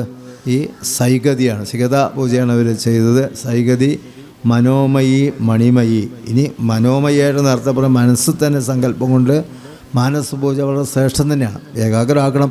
നമ്മളത്രയ്ക്ക് പോരാ, കാരണം മനസ്സടച്ചാൽ അതൊന്നും അല്ലല്ലോ ഉണ്ടാവുക. കണ്ണം നടത്തി ഇപ്പോൾ തന്നെ നമ്മൾ എവിടേക്ക് പോയി വരും. അതുകൊണ്ട് ആ രൂപത്തെ മുഴുവൻ എടുക്കാൻ കഴിയാത്തത് നമുക്ക് ക്ഷേത്രം ആവശ്യമാണ്. കുറച്ച് നേരം അവിടെ പോയാലും ചിന്തയൊക്കെ ഉണ്ട്, എങ്കിലും ഒരു കുറച്ച് നേരമെങ്കിലും നട തുറക്കുമ്പോഴോ ദീപാവലിക്ക് അല്ലെങ്കിൽ ഒന്ന് കാണുമ്പോഴോ എവിടെയായാലും ആ തോന്നൽ നമുക്ക് ഉണ്ടാക്കുമെന്നുള്ളതിന് ക്ഷേത്രത്തിൻ്റെ ആവശ്യം. അല്ലെങ്കിൽ മനോമയമായി സാധിക്കുമെങ്കിൽ ഒന്നും പോയില്ലെങ്കിൽ ഈശ്വരകോപം ഉണ്ടാവില്ല. അതാണ് വേണ്ടതും. അതെത്താത്തതുകൊണ്ടാണല്ലോ നമ്മൾ ഇത്രയും നോടി നടക്കുന്നത്. 10,000-കണക്കിന് ശ്ലോകങ്ങളോ ഗ്രന്ഥങ്ങളോ സപ്താഹങ്ങളോ അല്ലെങ്കിൽ രാമായണമോ ഇത് ഒരുപാട് കേട്ടാലും വീണ്ടും ആവശ്യം വരുന്നത് നിരന്തരം സദാസേവ്യ, നിരന്തരം ഈ വഴിയിലൂടെ വരുമ്പോൾ മാത്രമേ. ഇത് അമൃതന് സമാനമാണ്, എല്ലാവർക്കും ലഭിക്കുന്നതല്ല.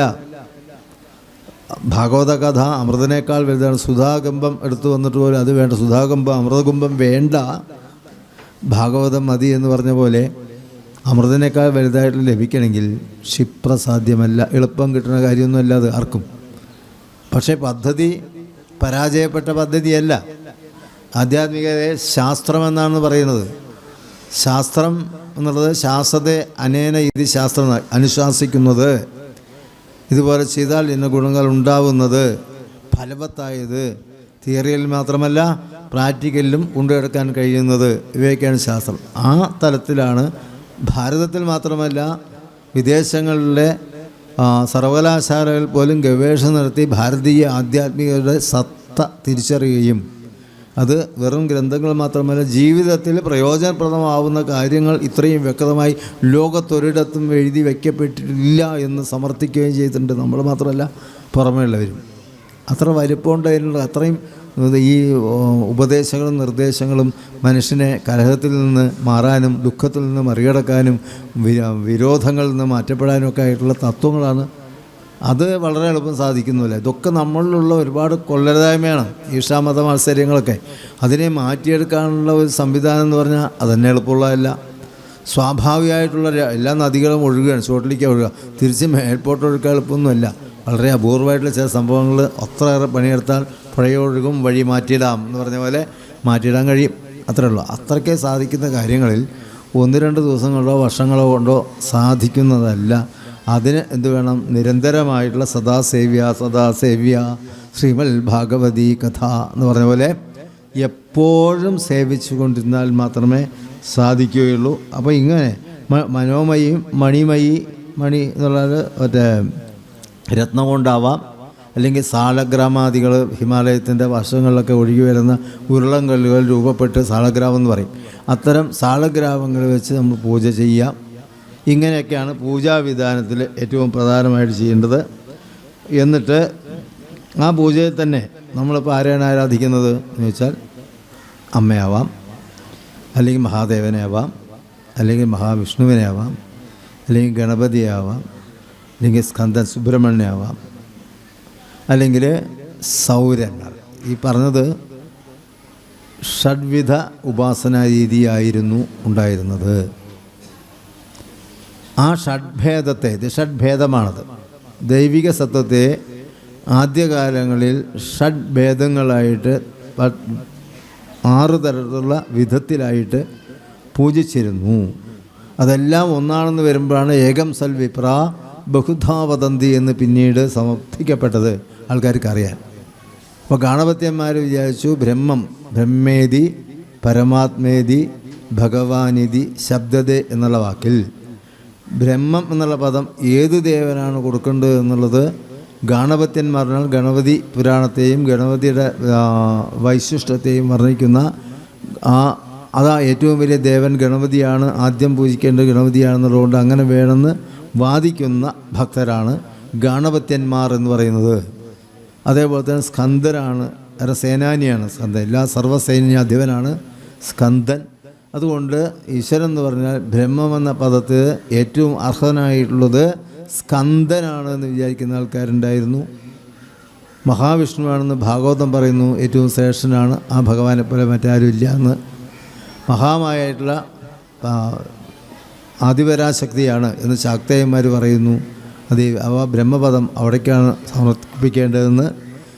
അതുപോലെ തന്നെ പശുപതിയായിട്ടുള്ള ആ സാക്ഷാൽ മഹാദേവൻ എല്ലാ പശുക്കളുടെയും പതി, എല്ലാ ജീവനുകളുടെയും അധിഷ്ഠാന ദേവതയായിട്ട് മഹാദേവനല്ലേ ബ്രഹ്മപദത്തിന് അർഹൻ എന്നുള്ള ചിന്തയും അക്കാലത്തുണ്ടായിരുന്നു.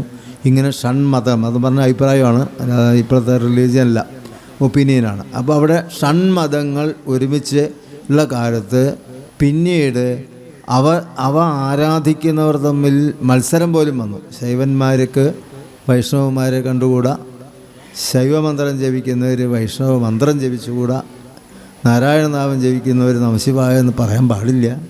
ഈ തരത്തിലുള്ള ഭേദബുദ്ധി കാലങ്ങൾ പറയുമ്പോൾ പല വ്യത്യാസങ്ങളും കൂടിച്ചേരലും ഇല്ലായ്മയൊക്കെ ഉണ്ടാവും. കാലത്ത് ഇപ്പോൾ കാണുന്നതായിരിക്കില്ല കുറച്ച് കാലം കഴിഞ്ഞാൽ ഉണ്ടാവുക, മാറ്റങ്ങൾ വരും. അങ്ങനെ വന്ന് അതാത് കാലത്ത് ചില ആചാര്യന്മാരും അക്കാലത്ത് ദൈവികമായി തന്നെ അവതരിച്ച പോലെ തിരുത്തപ്പെടും പലതും. അങ്ങനെ തിരുത്തപ്പെടുന്നതിലാണ് ഏകം സൽ വിപ്ര ബഹുധാ വദന്തി എന്നാക്കിയത്. ഒന്നായ സത്തിനെ പലതെന്ന് പറയുന്നു. സൂര്യൻ ഒന്നേ ഉള്ളൂ, കുളത്തിൽ കാണാം, കിണറിൽ കാണാം, ഗ്ലാസ്സിൽ കാണാം, പാത്രത്തിൽ കാണാം. വേറെ വേറെ സൂര്യനല്ല, അത് പ്രതിബിംബം മാത്രമേ ഉള്ളൂ. ഈശ്വരൻ ഒന്നേ ഉള്ളൂ, വിഷ്ണു ആയാലും ശിവൻ ഒന്നേ ഉള്ളൂ. ആ രൂപത്തിലും നമ്മളുടെ രൂപത്തിലും വേറെ വേറെ പ്രതിബിംബങ്ങളായിട്ട് കാണുക മാത്രമേ ചെയ്യുന്നുള്ളൂ, ഒന്നാണ് എന്നുള്ള ഒരു ബോധം ഉറപ്പിക്കാനാണ് ഈ പൂജാവിധികളിലൂടെ. ഇവിടെ നമുക്ക് എങ്ങനെ ചെയ്താലും ഏത് ഈശ്വരനായാലും ഒരു വീട്ടിലെ 4 ആൾ 4 ദേവതകളെയാണ് ആശ്രയിച്ച് പൂജിച്ചാൽ നമുക്ക് യാതൊരു വിരോധമോ ദോഷമോ ഇല്ല. കാരണം എന്ന് വെച്ചാൽ അത്രയും വിശാലമായിട്ടുള്ള 33 കോടി ദേവതകൾ എന്നൊക്കെ പറയുന്നത് അതുകൊണ്ടാണ്. എത്ര ഏത് കല്ലിനെയും തൊഴാൻ ഒരു വഴി നമുക്കില്ല. കാരണം അത് ആയിക്കോട്ടെ, അതുകൊണ്ട് ആർക്കാ ദോഷം?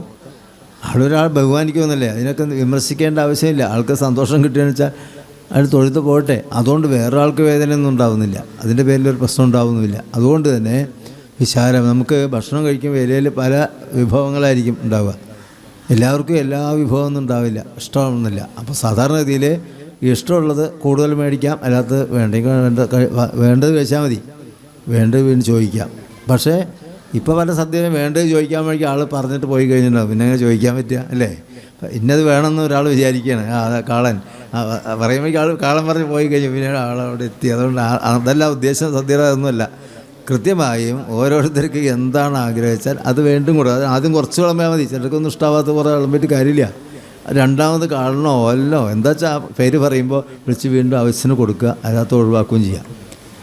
അപ്പോൾ അതിനു വേണ്ടിയാണ് ഇതെല്ലാം ഒരു വയറല്ലേ കൊണ്ടുള്ളത്. എന്നിട്ടും ഇത്രയും വെച്ച് ഇഷ്ടമുള്ള സ്വീകരിക്കുക, രുചിയാണത്, രുചികരമാക്കുക എന്നുള്ളതാണ്. അപ്പോൾ അഭിരുചിക്ക് അനുസരിച്ച് ഈശ്വരാരാധന ചെയ്യാം. നമുക്ക് ജഗദമ്പിയാണ് ആശ്രയിക്കേണ്ടത്, അങ്ങനെ ആവാം. മഹാവിഷ്ണുവിനെ ഗുരുവായൂരപ്പനെ വേണ്ടി അങ്ങനെ ആവാം. നമ്മുടെ അഭിരുചി മനസ്സിനിണങ്ങുന്ന.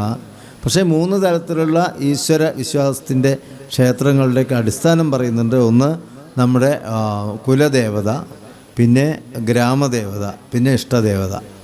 ഓരോ ആൾക്കാർക്ക് ഓരോ വീടുകൾക്കും ഒരു വീട്ടുപേരും വീട്ടിൻ്റെ മച്ചോ ഇല്ലെങ്കിൽ പാരമ്പര്യമായിട്ടുള്ള ക്ഷേത്രങ്ങളൊക്കെ ഉണ്ട്. ആ കുടുംബക്കാരുടെ ആദ്യമായി ചിന്തിക്കേണ്ടത് അത് തന്നെയാണ്. അതെപ്പോഴും ഏത് മഹാക്ഷേത്രത്തിൽ പോകുമ്പോഴും ആദ്യം അവനവൻ്റെ വീട്ടിലുള്ള കാര്യങ്ങളായിട്ടുള്ള അതിലുള്ള കാര്യങ്ങളെ ശ്രദ്ധിക്കുക.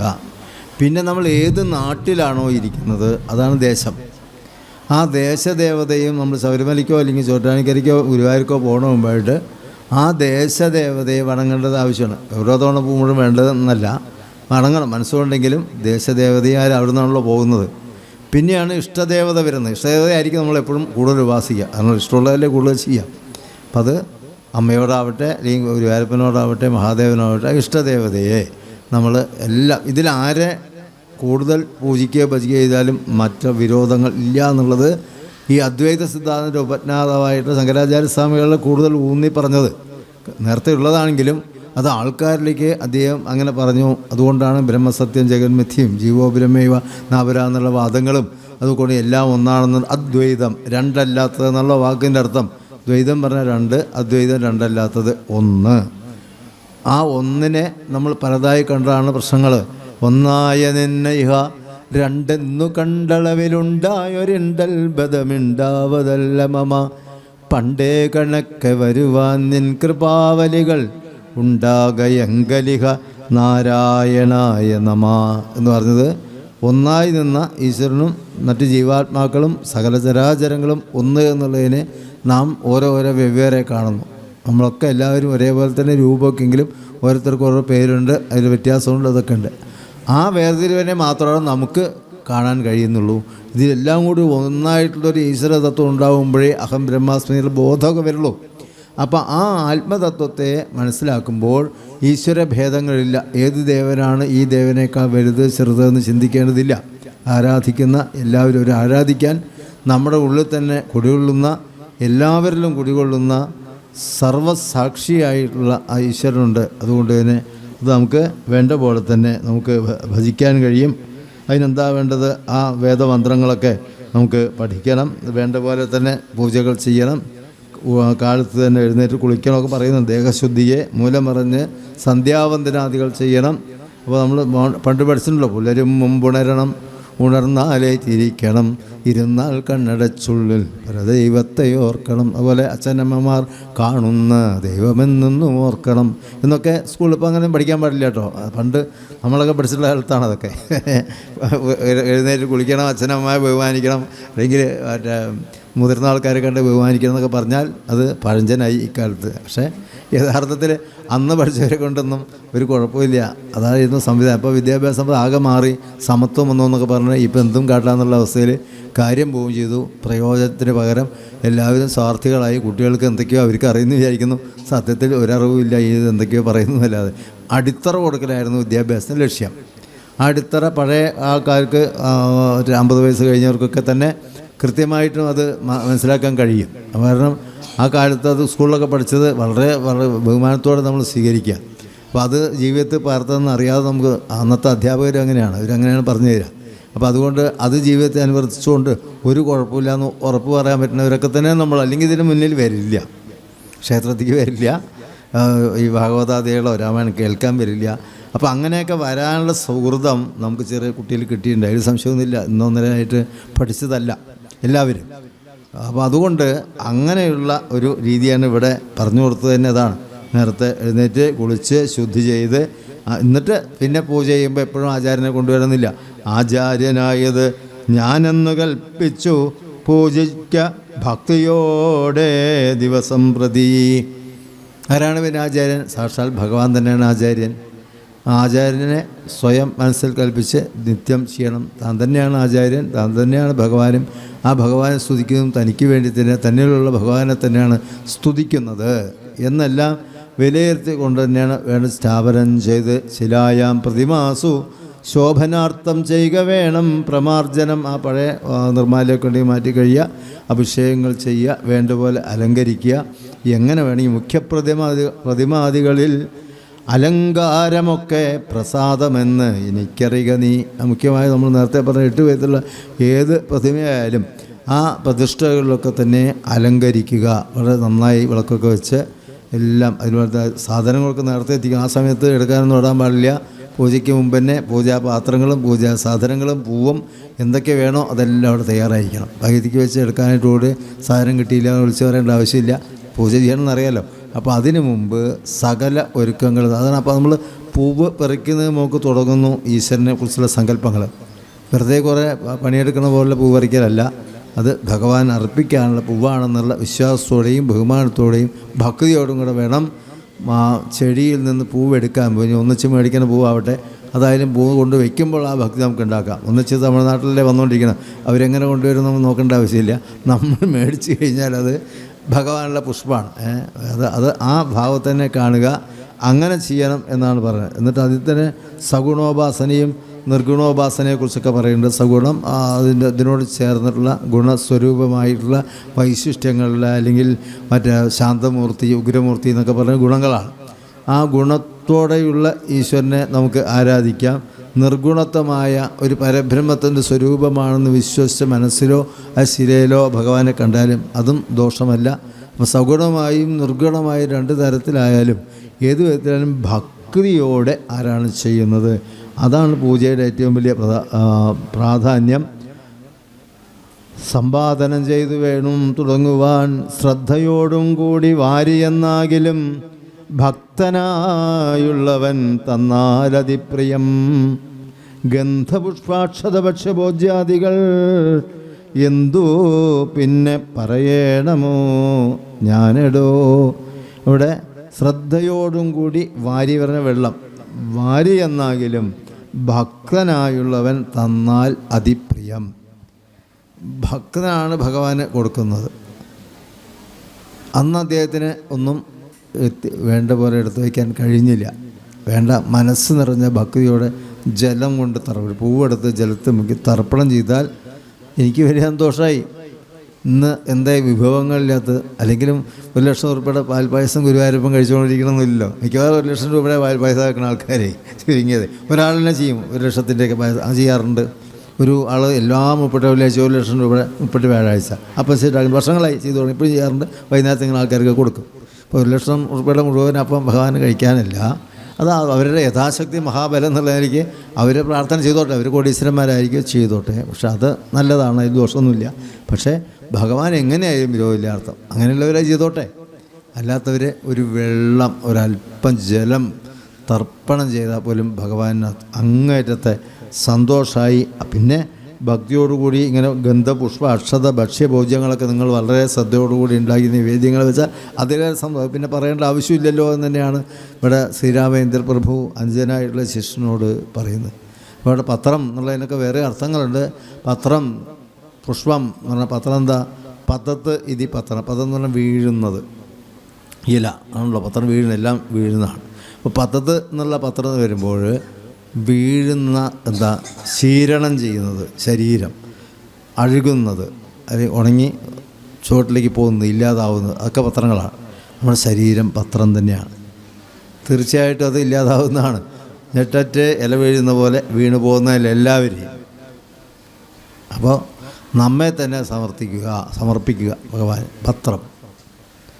പുഷ്പം, സാധാരണ പൂവിനെ ഉദ്ദേശിച്ചെങ്കിൽ പോലും പുഷ്പം എന്താണ്? ഹൃദയപുഷ്പം. നേരത്തെ ഇതിൽ പറഞ്ഞല്ലോ, ഹൃദയമാകുന്ന പുഷ്പത്തിലാണ് ഭഗവാനെ കുടികൊണ്ടിരുത്തേണ്ടത്.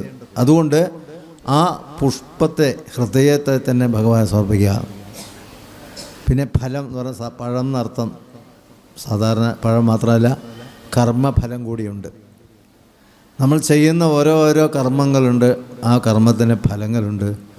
ആ ഫലങ്ങൾ കൂടി ഭവത്യർപ്പയേ ചിൽപ്രകാശേ എന്ന് നാരായണീയം പറയും. ഭഗവാനില്ല കർമ്മഫലം അർപ്പിക്കാൻ. എങ്ങനെ? വേദൈഹി സർവാണി കർമാണ്യഫലപരതയാ വർണ്ണിതാനീതി ബുദ്ധ്വാ യദ്യൽ കുർവേ സമസ്തം വേദങ്ങളിൽ പലതരത്തിലുള്ള കർമ്മങ്ങളെക്കുറിച്ചും അനുഷ്ഠാനം പറഞ്ഞിട്ടുണ്ട്. അതിൽ ഏറ്റവും അനുഷ്ഠാനം ചെയ്തുകൊണ്ട് വേണം കാര്യങ്ങൾ ചെയ്യാൻ. നോജേൽ വേദേ നിഷദ്ധ കുഹജിതവി മനഃകർമ്മവാഗ് ഇന്ദ്രിയാണ്യം. അഥവാ വേദവിഹിതങ്ങളായിട്ടുള്ള കൃത്യമായിട്ടുള്ള കാര്യങ്ങൾ എനിക്ക് ചെയ്യാൻ കഴിഞ്ഞില്ല എങ്കിൽ, അറിയാതെയെങ്കിലും അങ്ങനെ പറ്റാം. നമ്മളിപ്പോൾ അഹിംസ പറഞ്ഞാലും ഒരു ഉറുമ്പിനെ കൊന്നാലും ഹിംസയായില്ലേ, നടക്കണില്ലേ, ഇല്ലാതെ ജീവിക്കാൻ പറ്റില്ല. അപ്പോൾ അറിഞ്ഞോ അറിയാതെ ചില വേദനിഷിദ്ധങ്ങളായി ചെയ്തെന്നിരിക്കലും ഒരു ഭക്തൻ അതുകൊണ്ട് തന്നെ ഭഗവാനിൽ അർപ്പിച്ചു കഴിഞ്ഞാൽ ഭവത്യർപ്പയെ ചിൽപ്രകാശം എപ്പോഴും തേജോമയമായിട്ടുള്ള അഗ്നിയിൽ നെയ്യിട്ടാലും വിറകുകൊള്ളിട്ടാലും വേറൊരു വസ്തുട്ടാലും എല്ലാം ഒന്നാണ്, ചാരായിത്തീരും. അപ്പോൾ കർമ്മഫലങ്ങളുടെ ദോഷങ്ങൾ പോലും ചിൽപ്രകാശ സ്വരൂപനായിട്ടുള്ള ഭഗവാൻ സമർപ്പിക്കണം. ഫലം എന്നുള്ളവിടെ അതാ ഉദ്ദേശിക്കുന്നത്, അത് മുഴുവൻ സമർപ്പിക്കണം. പക്ഷേ അത് സമർപ്പിക്കണമെങ്കിൽ അത്രയേറെ ഭഗവാനായിട്ടുള്ള വിശ്വാസദാർഢ്യങ്ങൾ വെറുതെ എൻ്റെ കുഴപ്പമൊക്കെ ഞാൻ അങ്ങോട്ട് തന്നു കഴിഞ്ഞു, ഇനി എനിക്ക് പ്രശ്നമൊന്നുമില്ല എന്നുള്ളതല്ല. എന്ത് ചെയ്യണ്ടെങ്കിലും അത് അറിയാതെ ചെയ്യണമെങ്കിൽ ഭഗവാൻ ക്ഷമിക്കണം, സമർപ്പിച്ചാൽ ആൾക്ക് പിന്നെ വേറെ ദോഷമൊന്നും വരാനില്ല. അതുകൊണ്ടാണ് പത്രം പക്ഷേ ഈ ഫലങ്ങൾ സമർപ്പിക്കുന്നത്. പിന്നെ തോയം എന്ന് പറഞ്ഞാൽ വെള്ളമാണ്, ജലമാണ്. അപ്പോൾ ജലം എന്നുള്ളത് ഭഗവാനെ നിരന്തരമായി ഉപാസിച്ചതിൻ്റെ ഫലമായിട്ട് നമുക്ക് ഭഗവത് സ്വരൂപത്തിനെ കാണുമ്പോൾ മനസ്സിലെടുക്കുമ്പോൾ തന്നെ ഉണ്ടാവുന്ന സന്തോഷാശ്രുക്കളുണ്ട്, ബാഷ്പങ്ങൾ. ആ കണ്ണുനീർ തുള്ളികൾ ഹൃദയാന്തർഭാഗത്ത് നിന്ന് വരുന്നതാണ്. ആ തുള്ളികളുണ്ടല്ലോ, അത് ഏറ്റവും ഭഗവാൻ ഇഷ്ടമാണ്. കരയണമെന്നല്ല, സന്തോഷാശ്രുക്കൾ വീഴ്ത്തുമ്പോൾ ആ തോയം, പത്രം പുഷ്പം ഫലം തോയം, ഇതൊക്കെ യോ മേ ഭക്തിയാ പ്രയച്ഛതി. ഏതൊരാളാണോ ഭക്തിയില്ലാതെ ഒന്നുമില്ല. ഏത് ഇപ്പം ഇത് വായിക്കുകയാണെന്ന് വെച്ചാലും ഓരോ ആചരണങ്ങൾ നടത്തുകയാണെന്ന് വെച്ചാലും അല്ലെങ്കിൽ മറ്റ് പൂജകൾ നടത്തുകയാണെന്ന് വെച്ചാലും യജ്ഞങ്ങൾ നടത്തുകയാണെന്ന് വെച്ചാലും ഭക്തിപൂർവകമല്ലെങ്കിൽ, വിശ്വാസപൂർവകമല്ലെങ്കിൽ, ഈശ്വരാർപ്പണം അല്ലെങ്കിൽ അതിന് യാതൊരു ഫലമില്ല. കുറേ കാര്യങ്ങൾ ഞാൻ ചെയ്തു എന്ന് പറയാനല്ലാതെ ചെയ്തതിന് ഫലമില്ല. അതുകൊണ്ട് ശ്രുതിസ്ഥിത അപ്യഭിനന്ദിരശ്രുത എന്ന് വിപ്രപത്നി മോക്ഷ സമയത്തോടെ പറയുന്നത്. വിപ്രപത്നിമാർ അവിടെ ഇരിക്കുന്നുണ്ട്, വലിയൊരു യാഗം നടക്കുകയാണ്. ശ്രേഷ്ഠരായുള്ള ബ്രാഹ്മണന്മാർ ആ വൃന്ദാവനത്തിൻ്റെ ഭാഗത്ത് യാഗം നടക്കണം. ആ സമയത്താണ് വനത്തിലൂടെ വരുന്ന കൃഷ്ണൻ്റെ കൂട്ടുകാർ വിശക്കുന്നു എന്ന് പറഞ്ഞത്. എന്തെങ്കിലും എവിടുന്നെയും കിട്ടി, ഈ കാട്ടിൽ എവിടെ കിട്ടാനാണെന്ന് പരസ്പരം പറയുമ്പോൾ കൃഷ്ണന് മനസ്സിലായി സമീപത്തായിട്ട് ഒരു സ്ഥലത്ത് വലിയ യാഗം നടക്കുന്നുണ്ട്. യാഗസ്ഥലത്ത് അന്നദാനം നിർബന്ധമാണ്. അതുകൊണ്ട് യാഗത്തിന് വേണ്ടി വെച്ചിട്ടുള്ള കാര്യങ്ങളൊക്കെ ഉണ്ടാവും. അവിടെ പോയി അവിടെ അന്വേഷിച്ച് നമുക്ക് കൃഷ്ണൻ എത്തിയിട്ടുണ്ടെന്ന് പറയാം. നമ്മൾ ഇത്രയും പേരല്ലേ ഉള്ളൂ, അവിടെ വന്നിട്ടോ അവരിങ്ങോട്ട് കൊണ്ടുപോയി നമുക്ക് കഴിക്കാം ഏർപ്പാട് ചെയ്യും. കൃഷ്ണൻ പറഞ്ഞയച്ചത് വന്നപ്പോൾ ഇവർ നേരെ പോയി അവിടെ ഗംഭീരമായിട്ടുള്ള വേദജ്ഞന്മാർ കടുകിട തെറ്റാതെ ചൊല്ലിക്കൊണ്ടിരിക്കുകയാണ്. ഇവരവരടുത്ത് ഓദനം ഭക്ഷണം ചോദിക്കുന്നുണ്ട്. പക്ഷെ ഭക്ഷണം ചോദിച്ചാലും അവർ ശ്രുതിസ്ഥിരാഹ, ഒരു ശ്രുതി പറഞ്ഞ വേദത്തിൽ സ്ഥിരമാണ്. ഭക്ഷണം തെറ്റാൻ പാടില്ല, വേറൊരാൾ പറഞ്ഞ് ചിന്തിക്കാൻ പറ്റില്ല, ഒന്നും ശ്രദ്ധിക്കാൻ പറ്റില്ല. അതുകൊണ്ട് അവരത് കേട്ടുവെന്നേ നടിച്ചില്ല. എന്താ കാരണം? അതിൻ്റെ നിഷ്ഠ കാരണം. പക്ഷേ ഇവിടെ പറഞ്ഞയച്ചതിന് നമ്മൾ ആരെയാണോ ആരാധിക്കുന്നത് ആ ആരാധ്യ ദേവൻ തന്നെയാണ് ഇത് കൊടുക്കുക. ഇതമ്മമ ഇതം ദേവായ സ്വാഹ എന്നൊക്കെ പറഞ്ഞ ഇടുകയാണ്. ഇത് അഗ്നിയാണ് മുകളിലേക്ക് അതാ ദേവനെത്തിക്കേണ്ടത്. ഇത് ഇതൊന്നും വേണ്ട, ഞാൻ നേരിട്ട് തന്നുള്ള എടുക്കാലോ എന്ന് പറഞ്ഞിട്ട് ആ ഭഗവാൻ ഇവിടെ വരുന്നത്. അതവർ ചിന്തിച്ചില്ല. അതുകൊണ്ട് അതൊന്നും ഇല്ല പറഞ്ഞു. ചോദിച്ചതാരാണെന്നും ശ്രദ്ധിച്ചുമില്ല, തിരിച്ചുപോയി. ഈ വലിയ യാഗങ്ങൾക്ക് യജമാനന്മാരും അതിൻ്റെ ഋത്തുക്കൾ പോലെ അവർ പത്നിമാരും വേണം. അവർ ദമ്പതി സമേതരായിട്ടാണ് അവിടെ ആ സമയത്ത് അവർ ഉണ്ടാവണം. അപ്പോൾ അതുകൊണ്ട് തന്നെ തിരിച്ചു കുട്ടികളൊന്നും അവരൊന്നും തന്നില്ല കൃഷ്ണ എന്ന് പറഞ്ഞു. എന്നാൽ അവരുടെ പത്നിമാരവിടെ ഉണ്ടാവും, അവരുടെ ബ്രാഹ്മണ പത്നിമാർ. അവരോട് പോയി ചോദിച്ചു നോക്കും. അവർ ഒരു പക്ഷേ അവർ തരും, നിങ്ങൾ പോയി ചോദിക്കും. കുട്ടികൾ തിരിച്ചു വന്ന് ഇങ്ങനെ ഇവിടെ ഭക്ഷണമൊക്കെ ഉണ്ട്, നിങ്ങളെവിടുന്ന? കൃഷ്ണൻ ഇവിടെ അടുത്ത് വന്നിട്ടുണ്ട്, ബലരാമനുണ്ട്, ഞങ്ങൾ വിശന്നിട്ടാണ്, നിങ്ങൾക്ക് വന്നാൽ ഞങ്ങൾക്കുള്ള ഭക്ഷണം കിട്ടും. കൃഷ്ണൻ ഇവിടെ വന്നിട്ടുണ്ടെന്നോ അവർ അത്ഭുതപ്പെട്ടു പോയി. അവരൊന്നും ആലോചിച്ചില്ല. പിന്നെ അവർ എത്രയോ കാലം മനസ്സിൽ ധ്യാനിച്ചു കൊണ്ടിരിക്കുന്ന ഭഗവാൻ ഞങ്ങളുടെ അടുത്ത് എത്തിയെന്ന് അറിഞ്ഞാൽ പിന്നെന്താ ഭക്ഷണം, ഞങ്ങളിതാ എത്തുക എന്ന് പറഞ്ഞാൽ അവർക്ക് കിട്ടിയതൊക്കെ വാരിയെടുത്ത് നാലും കുട്ടികളുടെ ഭോജനം എടുത്ത് പാത്രങ്ങളിലും വെച്ച് ഞൊടിയോടെ കൊണ്ട് ഈ കുട്ടികളെത്തുമ്പോഴേക്കും അവർ ഭക്ഷണമായിട്ട് അവിടെ എത്തിച്ച് വളരെ സമൃദ്ധമായിട്ട് എല്ലാ കൃഷ്ണൻ്റെ മനസ്സങ്ങ് സമൃദ്ധമായി. പിന്നെ യാഗം നന്നായി നടക്കാൻ വേറൊന്നും വേണ്ട, ആ സമൃദ്ധി മാത്രം മതി. അപ്പോൾ അവിടെ ഇത് കഴിഞ്ഞ് അവരെല്ലാം യാഗശാലയ്ക്ക് കൃഷ്ണൻ എഴുന്നള്ളി. അപ്പോൾ ബ്രാഹ്മണർ ഇങ്ങനെ കാണുകയാണ് കൃഷ്ണനെ. അവർ പറയേണ്ടത് ഭഗവാൻ നേരിട്ടെത്തി. അവർ അന്തപ്പെട്ടു. ഇത്രയും കാലം ഞങ്ങൾ യാഗം ചെയ്തിട്ട് ഭഗവാനെ നേരിട്ട് കാണാനുള്ള അവസരം ഞങ്ങൾക്ക് സാധിച്ചില്ല. അപ്പോൾ ഇപ്പോൾ ഇവരുടെ പത്നിമാരുടെ ഭക്തി കൊണ്ട് അവരുടെ യാഗത്തെ വേണ്ട പോലെ പരിസമാപ്തരാക്കാൻ, ചോറ് കൊടുത്തില്ലാതെ ദേഷ്യമൊന്നുമില്ല. ഭഗവാൻ ആരാണ് മറ്റു കുട്ടികൾക്കും കാണിച്ചു കൊടുക്കേണ്ട കാര്യങ്ങളെ. അതുകൊണ്ട് ഇപ്പോൾ ഇതാ ആ ഭഗവാന്റെ സംതൃപ്തി, ഒരു പിടി അവരുകൊണ്ട് കൊട്ടാരം കുചേലിന് കൊടുത്ത പോലെ ഇവരുടെ ആ ഭക്ഷണ സംതൃപ്തി ഏറ്റവും ഭംഗിയായി തന്നെ ആ യജ്ഞങ്ങൾ പൂർത്തിയാക്കാൻ കഴിഞ്ഞു. അപ്പോൾ യജ്ഞങ്ങൾ എന്ന് പറയുന്നത് നമ്മുടെ ജീവിതമൊക്കെ ഒരു യജ്ഞം തന്നെയാണ്. അത് ഭംഗിയായിട്ട് പൂർത്തിയാക്കണമെങ്കിൽ ഭഗവാനിൽ അർപ്പിച്ചു കൊണ്ടുവേണം നമുക്ക് ചെയ്യാൻ. അർപ്പണമാണ് ഏറ്റവും വലിയ യജ്ഞം എന്നുള്ളതാണ്. ആ യജ്ഞം ആണ് ഏറ്റവും പ്രാധാന്യമുള്ളത്. അതിൽ ഭക്തിപൂർവമാകണം. കൃഷ്ണനുള്ള ഭക്തി കൊണ്ടാണ് ആ വിപ്ര പത്നിമാർക്ക് ഓടി വന്ന് കൊടുക്കാൻ സാധിച്ചത്. അപ്പോൾ മന്ത്രങ്ങൾ മാത്രം പറഞ്ഞ് അതിൽ നിഷ്ഠ, അതിനെ കർമ്മഠത്വം എന്നാണ് പറയുക വാക്ക്. കർമ്മേ തിഷ്ഠതീതി, കർമ്മഠത്വം. കർമ്മത്തിൽ പ്രവൃത്തിയിൽ മാത്രം 7 പ്രദക്ഷിണം വയ്ക്കാമെന്ന് ചിന്തിച്ചാൽ 7 പ്രദക്ഷിണം വയ്ക്കുക. ഇതിലൂടെ ആരെങ്കിലും കണ്ടാൽ സംസാരിച്ച് നിൽക്കാം, ലോകകാര്യങ്ങൾ പറയാം, അങ്ങനെ പലതുണ്ട്. എന്നാലും 7ൽ 6 കഴിയിട്ട് വരാം. 1 മിനിറ്റ് 7 പൂർത്തിയാക്കി. ദോഷമൊന്നുമില്ലയെന്ന് വിചാരിക്കാം. പക്ഷേ അങ്ങനെയല്ല ഉദ്ദേശിക്കുന്നത്. കൃത്യമായും ഈശ്വരനെ ധ്യാനിച്ചുകൊണ്ട് 7 അല്ലെങ്കിൽ 3 എത്രയോട്ടെ ആ ചെയ്യുന്ന കാര്യം പ്രത്യേകിച്ച് ചെയ്യുക. പൂജ ചെയ്യുന്നതിനെ കൂടെ വർത്തമാനം പറയും, അങ്ങനെ കൈക്കൊണ്ട് ചെയ്ത അതിൻ്റെ ഫലം പോയി. പിന്നെ ശ്രദ്ധയോട് വേണം ചെയ്യാൻ. അത് നല്ലോണം അഭ്യാസം കൊണ്ടേ കിട്ടുള്ളൂ. വല്ലാത്തൊരു പൂജ ചെയ്യാന്ന് പറഞ്ഞിട്ടേ ഒരാൾ ദീപാരാധിക്കുന്ന ഞാൻ ആ ശീലമുള്ള ആൾ എടുത്തു കഴിഞ്ഞാലേ എന്തുണ്ടാവും, അവർ വേഗം എൻ്റെ മണിയുണ്ടാവും, കൽപ്പൂരം മണി എടുത്തിട്ട് ഇങ്ങനെ വൈശ്യം ചെയ്ത് കൽപ്പൂരത്തിട്ട് മണി അടിക്കുമ്പോൾ കടിയെന്ന് വരും. ശരിയായിട്ട് പഠിക്കാത്ത അയാൾ പെട്ടെന്ന് കൽപ്പൂരം കൊണ്ട് ചെയ്തെന്ന് വരും. അതിനൊക്കെ ഒരു ശീലം വേണം. പൂജ ചെയ്യുകയാണ് വെച്ചാലും കൃത്യമായിട്ടത് വരണമെങ്കിൽ അവർ എല്ലാ ശീലം കൊണ്ടും ഭക്തി കൊണ്ടും ഉണ്ടാവുന്നതാണ്. അപ്പോൾ ആർക്കും എന്തും ആവാൻ ചെയ്തു കഴിഞ്ഞാലൊന്നും ശരിയാവില്ല. ആ ശരിയാവെന്നുള്ളത് ശ്രദ്ധ കൊണ്ടാണ് ഉണ്ടാവുന്നത്. എല്ലാ ശരികളും ശ്രദ്ധാവാൻ ലഭതേ ജ്ഞാനം എന്ന ഗീതയും പറഞ്ഞതുകൊണ്ടാണ്. ശ്രദ്ധയുണ്ടെങ്കിൽ ജ്ഞാനമുണ്ടാവുള്ളൂ, ആ ഈശ്വരനിൽ വിശ്വാസം ഉണ്ടാവുള്ളൂ, ആ ഭക്തിയിൽ നിന്ന് ഭഗവത് സന്തോഷത്തിന് കാരണം ആവുകയുള്ളൂ എന്നുള്ളതുകൊണ്ടാണ് ശ്രദ്ധ ഏറ്റവും വേണം. ശ്രദ്ധയോടും കൂടെ വാരി എന്നായാലും ആ ശ്രദ്ധയാണ് ഒരു വെള്ളം കൊടുത്താലും സന്തോഷിക്കാനുള്ള കാരണം. അത്രമാത്രം കരുതൽ ആണ് ശ്രദ്ധ. ആ ഭഗവാനാണെന്നുള്ള വിശ്വാസം അങ്ങനെയുള്ളവർ കൊടുക്കുമ്പോൾ ഏറ്റവും സന്തോഷിക്കും. വസ്ത്രാജന കുശാദ്യങ്ങളാൽ ആസനമുത്തമമായതു കൽപ്പിച്ചു കൊള്ളണം. അതുപോലെ തന്നെ നല്ല ഇരിപ്പിടം പൂജയ്ക്ക് ഇരിക്കുമ്പോൾ ആവണപ്പലകാവാം, അല്ലെങ്കിൽ വസ്ത്രമോ അല്ലെങ്കിൽ മരവരിയോ അല്ലെങ്കിൽ 2 കുശം ദർഭ പുല്ലൊക്കെ വെച്ച് നല്ല ഒരു ഇത് വേണമെങ്കിൽ ഇരിക്കുവാൻ. എന്നിട്ട് അത് ഉത്തമമായി കൽപ്പിച്ചിട്ട് ഭഗവാന്റെ സമ്മുഖമായി ശാന്തനായി ചെന്നിരുന്ന ആവിർമുദാൽ വിന്യാസം കഴിക്കണം. ശാന്തി എന്നാണല്ലോ പൂജക്കാരനെ പറയുന്നത്. ശാന്തി ആർക്കാണ് ശാന്തതയുള്ളത് അവനാണ് ശാന്തി. അപ്പോൾ എല്ലാ പൂജയ്ക്കും ശാന്തതയാണ് ഏറ്റവും പ്രധാനാർത്ഥം. അശാന്തസ്യ കുതസുഖം എന്ന് ചോദിച്ച പോലെ അശാന്തിയോടെ നമ്മളും വായിക്കാനോ പൂജിക്കാനോ ഒരു കാര്യമില്ല. ശാന്തമായിട്ട് കാര്യങ്ങൾ ചെയ്യുമ്പോൾ അത് വേണ്ട പോലെ ആകുമ്പോൾ നമുക്ക് അശാന്തി എന്തിനാ അശാന്തി? ഇന്ന് എൻ്റെ കാര്യം ഉണ്ടായി, വരാൻ പറ്റിയില്ല, പോകാൻ പറ്റിയില്ല, ആൾക്ക് എന്നെ ചെയ്തു കൊടുക്കാൻ പറ്റിയില്ല, അല്ലെങ്കിൽ എന്നെ ഇപ്പോൾ വിളിക്കുന്നുണ്ടാവും. ഇങ്ങനെയുള്ള അശാന്തി ഒന്നും പൂർണ്ണമായി മനസ്സ് കൊടുത്തു കഴിഞ്ഞാൽ ഇത്തരം പ്രശ്നങ്ങൾ അവർക്കുണ്ടാവുകയില്ല. നേരത്തെ പറഞ്ഞു ഭവത്തി അർപ്പയിൽ ചിപ്ര അങ്ങനെ വന്നാൽ എന്തായി? ദേവർഷീണം പിതീർണം എന്ന പുനരണി കിങ്കരോ വാസ്മ ഭൂമൻ ഇതിൽ കുറുവേ സമസ്തം എല്ലാം ത്വയസാ വർപ്പയാമി. ചെയ്യുന്ന പ്രവൃത്തികൾ ഭഗവാൻ സമർപ്പിച്ചുകൊണ്ട് ധൈര്യമായിട്ടിരിക്കാം, ശാന്തമായിരിക്കാം. ആ കാര്യങ്ങൾ നിങ്ങൾ എത്തുന്ന മുമ്പ് നിങ്ങൾ ചെയ്യേണ്ട കാര്യം നടന്നിരിക്കും. അതാണ് അതിൽ പറയുന്ന ഭട്ടേരിപ്പാടിനെ പറഞ്ഞത് അതുകൊണ്ടാണ്. ത്വയസാ വർപ്പയാമി.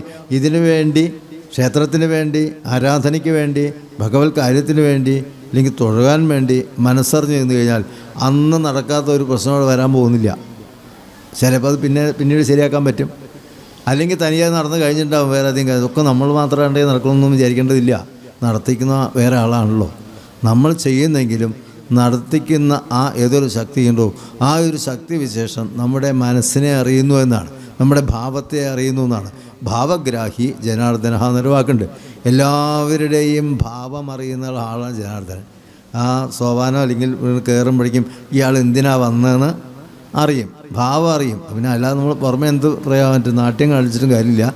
ഭാവം മൂപ്പരിക്കറിയാം. ഒന്നും പറയണ്ട, സഭാനത്തെ പോയിട്ട് ഇന്നെ എല്ലാം പറഞ്ഞ് കേൾപ്പിക്കുമെന്ന് വേണ്ട, പറഞ്ഞാൽ കുഴപ്പമില്ലെങ്കിലും അറിയാം ഏത് കാര്യത്തിന് വന്നു എന്നുള്ള ഭാവം ആരേക്കാളും ഈശ്വരനറിയാം. അതുകൊണ്ട് ഭാവം ശുദ്ധിയോടെ ആകുമ്പോൾ അത് വളരെ എളുപ്പമാവും. അല്ലാതെ മായാമയനായിട്ടുള്ള ഭഗവാന്റെ മുന്നിൽ കാപട്യത്തോടുകൂടി ഭാവം നടിച്ചു കഴിഞ്ഞാൽ ഒന്നും നടക്കുന്ന കാര്യമല്ല അർത്ഥം. കാരണം ഭാവം ആണ് അവിടെ പ്രധാനമായിട്ടുള്ളത്. എന്നിട്ട് വേണം തത്വജ്ഞാനന്യാസവും കേശവാദ്യേന ചെയ്യുക മമമൂർത്തി പഞ്ചരന്യാസവും പിന്നെ മന്ത്രന്യാസവും ചെയ്തു സാദരം തന്നെ മുമ്പിൽ വാമേ കലശം വെച്ച് മന്ത്രന്യാസം കൈയിൻ്റെ കരന്യാസം എല്ലാം ചെയ്ത് ഇടത് ഭാഗത്ത് കലശം വയ്ക്കുക, അതുപോലെ വലത് ഭാഗത്ത് പൂക്കളെല്ലാം വയ്ക്കുക. അക്ഷതഭക്തിവ സംഭരിച്ചിടണം. അത് സംഭരിക്കാറിനാൽ ഈ പൂജാദ്രവ്യങ്ങൾ നേരത്തെ പറഞ്ഞ പോലെ കൊണ്ടുവരുന്നത് പോലും തികഞ്ഞ ഭക്തിയോടെയാണ് പൂജാപാത്രങ്ങളും പൂജാദ്രവ്യങ്ങളും ഒക്കെ ഒരുക്കാൻ വേണ്ടത്. അതുകൊണ്ട് എല്ലാം വേണ്ട പോലെ തന്നെ ആക്കി പേർത്ത് മറ്റൊന്നും നിരൂപണം കൂടാതെ മൽക്കലാം ജീവസ്വപ്നം തടിതുജ്വലാം ഹൃക്കമലെ ദൃഢം ധ്യാനിച്ചു കൊള്ളണം. എൻ്റെ കലയെ, എൻ്റെ രൂപത്തെ, നിങ്ങൾ എങ്ങനെയാണോ ആ ഭഗവത് സ്വരൂപത്തെ നമുക്ക് മനസ്സിലാക്കാൻ കഴിയുന്നത്, ആ ഭഗവാനെ ഹൃദയത്തിൽ ദൃഢമായി ആവാഹിച്ചു കൊണ്ടുവയ്ക്കണം. ഭഗവാൻ ഹൃദയത്തിൽ വന്നു കഴിഞ്ഞാൽ പിന്നെല്ലാം പ്രശ്നം തീർന്നു. തൊയ് അപ്രസന്നേ സതി കിമഞ്ഞാൽ തൊയ് പ്രസന്നേ സതി കിമഞ്ഞൽ എന്നാണ്. ഭഗവത് പ്രസാദമുണ്ടായാൽ പിന്നെ ഒന്നും ആവശ്യമില്ല. അതില്ലെങ്കിൽ, ഭഗവത് പ്രസാദം ഇല്ലെങ്കിൽ കിമഞ്ഞൽ എന്തെന്തായിട്ടൊരു കാര്യമില്ല എന്നർത്ഥം.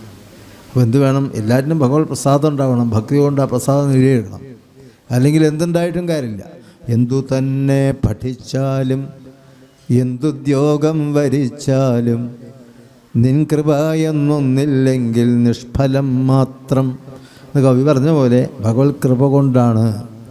മറ്റൊരു സ്ഥലത്ത് പറയുന്നു ത്വയി വിമുഖാനാം പതനം സുനിയതം അഭിസുമഹിത പദഭാജാം ക്വാപി കുതോപി നഹാനിരിഹാജിത തവ സുലളിത പദഭാജാം. ത്വയി വിമുഖാനാം പതനം സുനിയതം. ഭഗവത് വിമുഖന്മാർക്ക് വീഴ്ച ഉറപ്പാണത്. സാധാരണ വീഴ്ചയല്ല, ജീവിതത്തിൻ്റെ വീഴ്ച ഉറപ്പാണ്. പക്ഷേ ക്വാപി കുതോപി ഹാനി, ഒരു തരത്തിലും ഒരു വിധത്തിലുള്ള ഹാനിയും ആർക്കുണ്ടാവുന്നില്ല. തവ സുലളിത പദ ഭാജാം, അങ്ങയുടെ ലളിത കോമള സുന്ദര തൃപ്പാദങ്ങളെ ആശ്രയിക്കുന്ന ഒരാൾക്ക് ഒരു തരത്തിലുള്ള വീഴ്ചയും ഉണ്ടാകുന്നില്ല. കാരണം ഭഗവാൻ താങ്ങിക്കോളും, ദോഷങ്ങളില്ലാതെ രക്ഷിച്ചുകൊള്ളും. അതുകൊണ്ട് വാസുദേവ പരാമുഖന്മാർ എന്നാണ് ഭാഗവത്തിലെ വാക്ക്. വാസുദേവ പരാമുഖന്മാർ മുഖം തിരിക്കുന്നവർക്ക് വീഴ്ചകളുണ്ടാവാം, സൗഭാഗ്യം എളുപ്പം കിട്ടില്ല. എപ്പോഴും അഭിമുഖമായി, ഭഗവാൻ അഭിമുഖമായിരിക്കുന്നവരാണ് ഭക്തർ എന്ന് പറയുന്നത്, ഭാഗവതന്മാർ എന്ന് പറയുന്നത്. ആ ആഭിമുഖ്യമുള്ളവർക്ക് വീഴ്ച ഉണ്ടാവില്ല എന്ന് ഉറപ്പ് ഭഗവാൻ തന്നെ പറഞ്ഞിരിക്കുകയാണ്. ഗീതയിലും പറഞ്ഞിട്ടുണ്ട്, മറ്റ് സ്ഥലങ്ങളിലും അതിനെക്കുറിച്ച് പറഞ്ഞിട്ടുണ്ട്.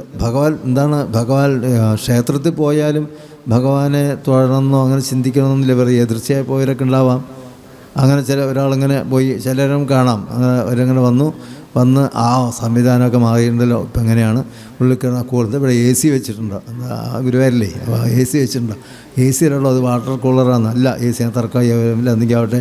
അത് കഴിഞ്ഞ് സൈഡുകൾ നോക്കി അവിടെ എന്തോ ചെയ്യുന്നുണ്ട്, അത് ശ്രദ്ധിച്ചു. പിന്നെ നേരെ അങ്ങോട്ട് നടക്കിലെത്തിയല്ലേ കാണുള്ളൂ. അപ്പോൾ ഈ വാസുദേവ പരാമുഖം എന്ന് പറയുന്ന ആൾ എന്ന് പറഞ്ഞാൽ അതിൽ വലിയ താല്പര്യമൊന്നും ഇല്ലാത്ത ആൾ അന്നാണത്തിൽ അയാൾക്ക് ഓർമ്മ വന്നതേ. ഇവിടെ നിന്ന് നേരെ കിഴക്കോട്ട് നോക്കി പുതിയ ഗരുഡനൊക്കെ, അത് ഇവിടുന്ന് അങ്ങോട്ട് നോക്കിയാൽ കാണുന്ന ആരോ പറഞ്ഞൊരു ഓർമ്മ മനസ്സിലുണ്ട്.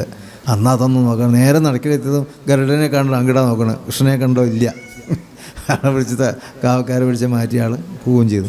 എന്തേ വാസുദേവരാകും. അപ്പോൾ അങ്ങനെയൊക്കെ തോന്നും, അത്രയും നിവൃത്തിയുള്ളൂ. അവിടെ എത്തിയാലും കാണാനില്ല. പക്ഷേ സത്സംഗമാണ് കൂടുതലുള്ള കൊണ്ടുവന്ന ആൾക്ക് വലിയ ഭക്തിയാണെങ്കിൽ 1 മണിക്കൂർ നിന്നാലും 2 മണി കണ്ടേ പറ്റില്ല, അങ്ങനെ പറ്റില്ല, കൊണ്ടുവന്നും വരാം. രണ്ടും സംഭവിക്കാം. എന്തായാലും പരാമുഖന്മാർക്ക് കാണാൻ കഴിയില്ല എന്ന പോലെയാണ് ആധ്യാത്മിക തത്വത്തിലൂടെ വളർച്ച നേടെങ്കിൽ പരാമുഖത്വം എന്ന് പറഞ്ഞാൽ മനസ്സ് ഭഗവാനിൽ കൊടുക്കാതെ എന്തൊക്കെയോ കാട്ടിക്കൂട്ടാതെ ആഭിമുഖ്യത്തോടുകൂടി, ഇതിൻ്റെ പേരാണ് ഭക്തി. ഭക്തിയോടുകൂടി ചെയ്യുന്ന കർമ്മങ്ങളാണ് ഏറ്റവും പ്രധാനപ്പെട്ടത് എന്ന് തന്നെയാണ് ഇവിടെ പറഞ്ഞത്. പിന്നെ സ്വദേഹമഖിലം ത്വയാ വ്യാപ്തമെന്നുറയ്ക്കണ വിളക്കവും കൂടാതെ, പിന്നെ ആ പൂജയ്ക്കിരിക്കുമ്പോൾ ഭഗവാൻ തന്നെയാണ്, മുഴുവൻ സ്വയം ആവാഹിച്ചെടുക്കണം. ഈ ഞാനും ഭഗവാനും രണ്ടല്ല, ഒരാൾ തന്നെയാണെന്ന് ഭഗവാന്റെ ഉള്ളിലേക്കും പൂജ കഴിയുമ്പോൾ തിരിച്ചങ്ങോട്ട് ഇതിൽ കൊടുക്കുകയും ചെയ്യാം, ചടങ്ങുണ്ട്. അതുപോലെ ചെയ്യുകയും ആവാഹയേൽ പ്രതിമാദിഷു മൽക്കലാം ദേവസ്വരൂപമായി ധ്യാനിക്ക കേവലം പാദ്യവും അർഘ്യവും തഥാ മധുവർക്കം ഇത്യദ്യൈ പുനഃ സ്നാനവസ്ത്രാദിഭൂഷണൈ എത്രയുണ്ടുള്ളതുപചാരമെന്നാൽ അതത്രയും കൊള്ളാമെനിക്ക് ഇന്നതേയുള്ളൂ. എപ്രകാരമാണ് നിങ്ങൾക്ക് യഥാശക്തി ഭാവന എങ്ങനെയാണോ ഈ പൂജാവിധികൾക്ക് ഒരുപാട് അലങ്കാരങ്ങളാവാം, മാലകളാവാം, സ്വർണ്ണ ഖചിതങ്ങളാവാം, രത്നങ്ങളാവാം, കേവലം ഭക്തിയോടെ ചെറിയ തുളസിമാലയാവാം, അതിന് വ്യത്യാസമില്ല. എങ്ങനെയാലും സന്തോഷിച്ചതിന് എത്ര ചെയ്താലും വിരോധമില്ല, അതും ദോഷമില്ല. എങ്ങനെ വിവാഹവത് എന്ന് എങ്ങനെ ഭാഗവത സപ്താഹം നടത്തണമെന്ന് സപ്താഹവിധിയിൽ ആദ്യം പറയുന്നത് വിവാഹവത് എന്നാണ്. വിവാഹം എങ്ങനെ നടത്താം, ആൾക്കാരുടെ സൗകര്യം അനുസരിച്ചാണ്. പലരും പലതരത്തിലാണ്. ലക്ഷക്കണക്കിന് രൂപ ഒരു വിവാഹത്തിന് ദൂർത്തടിക്കുന്ന ആൾക്കാരുണ്ട്, ആവശ്യത്തിന് മാത്രം ചെയ്യുന്നവരുണ്ട്. ഒരുപാരെല്ലാം മണ്ഡപം നിങ്ങൾ ചോദിച്ചാൽ അവർ ചിത്രം കാണിച്ചു കൊടുക്കും. പുഷ്പാലങ്കാരം മിനിമം 50,000 വേണം, 5 ലക്ഷത്തിന് മേലെ വേണം, ആയിക്കോട്ടെ. ഒരു നേരത്തേക്ക് കുറച്ച് നേരത്തിനാണ് ഈ 5 ലക്ഷത്തിൻ്റെ പൂമാല മുല്ലമായി വരും. സാധനത്തിന് വിലയുണ്ട്, അതൊക്കെ അലങ്കരിച്ച് അതും അങ്ങനെയും ചെയ്യേണ്ട ആൾക്കാർ വേണമെന്നുള്ളത് അവരുടെ ഇഷ്ടം. അല്ലെങ്കിൽ അത് കണ്ടിട്ട് മറ്റുള്ളവർ 5 ലക്ഷം പറഞ്ഞാൽ ബുദ്ധിമുട്ടാവും. അതിൻ്റെ ആവശ്യം അനുകരണം എവിടെയും ആവശ്യമില്ല. അവിടെയാണ് യഥാശക്തി മഹാബലം എന്നുള്ള വാക്ക്. അതാണ് നമുക്ക് എന്ത് സഹായിക്കുന്നു. വഴിപാടും അത്ര ഇല്ലാത്തവർക്ക് കടം മേടിച്ച് കഷ്ടപ്പെട്ടൊന്നും എങ്ങനെയെങ്കിലും ചെയ്തു തീർക്കേണ്ട കാര്യങ്ങളല്ല വഴിപാട്. അതൊന്നും പ്രാർത്ഥിക്കേണ്ട, സാധിച്ചില്ലെങ്കിൽ വിരോധമില്ലേനും അതിനൊന്നും വിഷമിക്കേണ്ട. ഇല്ലാത്ത എങ്ങനെ ചെയ്യാൻ പറ്റും? ഒരു 50 ലക്ഷത്തിൻ്റെ വഴിപാട് ഞാൻ പ്രാർത്ഥിച്ചാൽ ഇല്ലാത്ത 50 ലക്ഷത്തിൻ്റെ പ്രാർത്ഥിക്കുന്നത് ആവശ്യമില്ല. ഒന്നും വേണ്ട. അവിടെ ലക്ഷവും കോടിയൊന്നുമല്ല വിഷയം. മനസ്സ് കൊടുക്കുന്ന ഒരു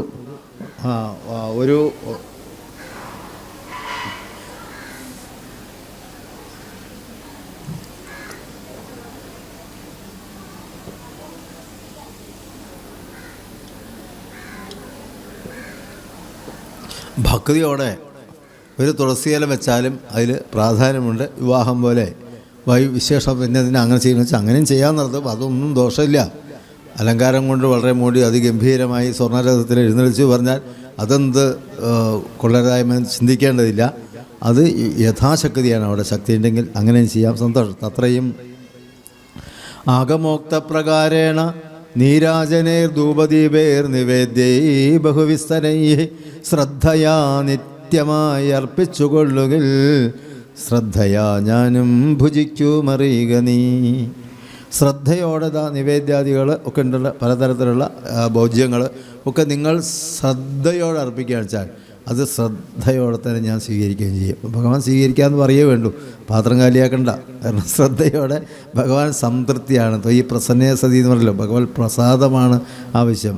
അതുകൊണ്ട് ആ ശ്രദ്ധ കൊണ്ട് ചെയ്താൽ അത് ഭഗവാനും അതേ ശ്രദ്ധ ഇങ്ങോട്ടും കൊടുക്കുന്നു വെച്ചാൽ പൂജ സ്വീകരിക്കുക അർത്ഥം. ഹോമമഹസ്യോക്തമാർഗകുണ്ടല ആനലേ മൂലമന്ത്രം കൊണ്ടു ചെയ്യാമെതന്നെയേ ഭക്തിയാ പുരുഷസൂക്തം കൊണ്ടു മാമെടോ ചിത്തതാരിങ്കൽ നിനയ്ക്ക കുമാര നീ. അഗസ്ത്യ മഹർഷി പറഞ്ഞു കൊടുത്ത ആദിത്യ ഹൃദയമായിട്ടുള്ള മന്ത്രങ്ങളുണ്ട്. ആ മന്ത്രങ്ങളാൽ വേണമെങ്കിൽ ഭഗവാനെ പൂജിക്കാം.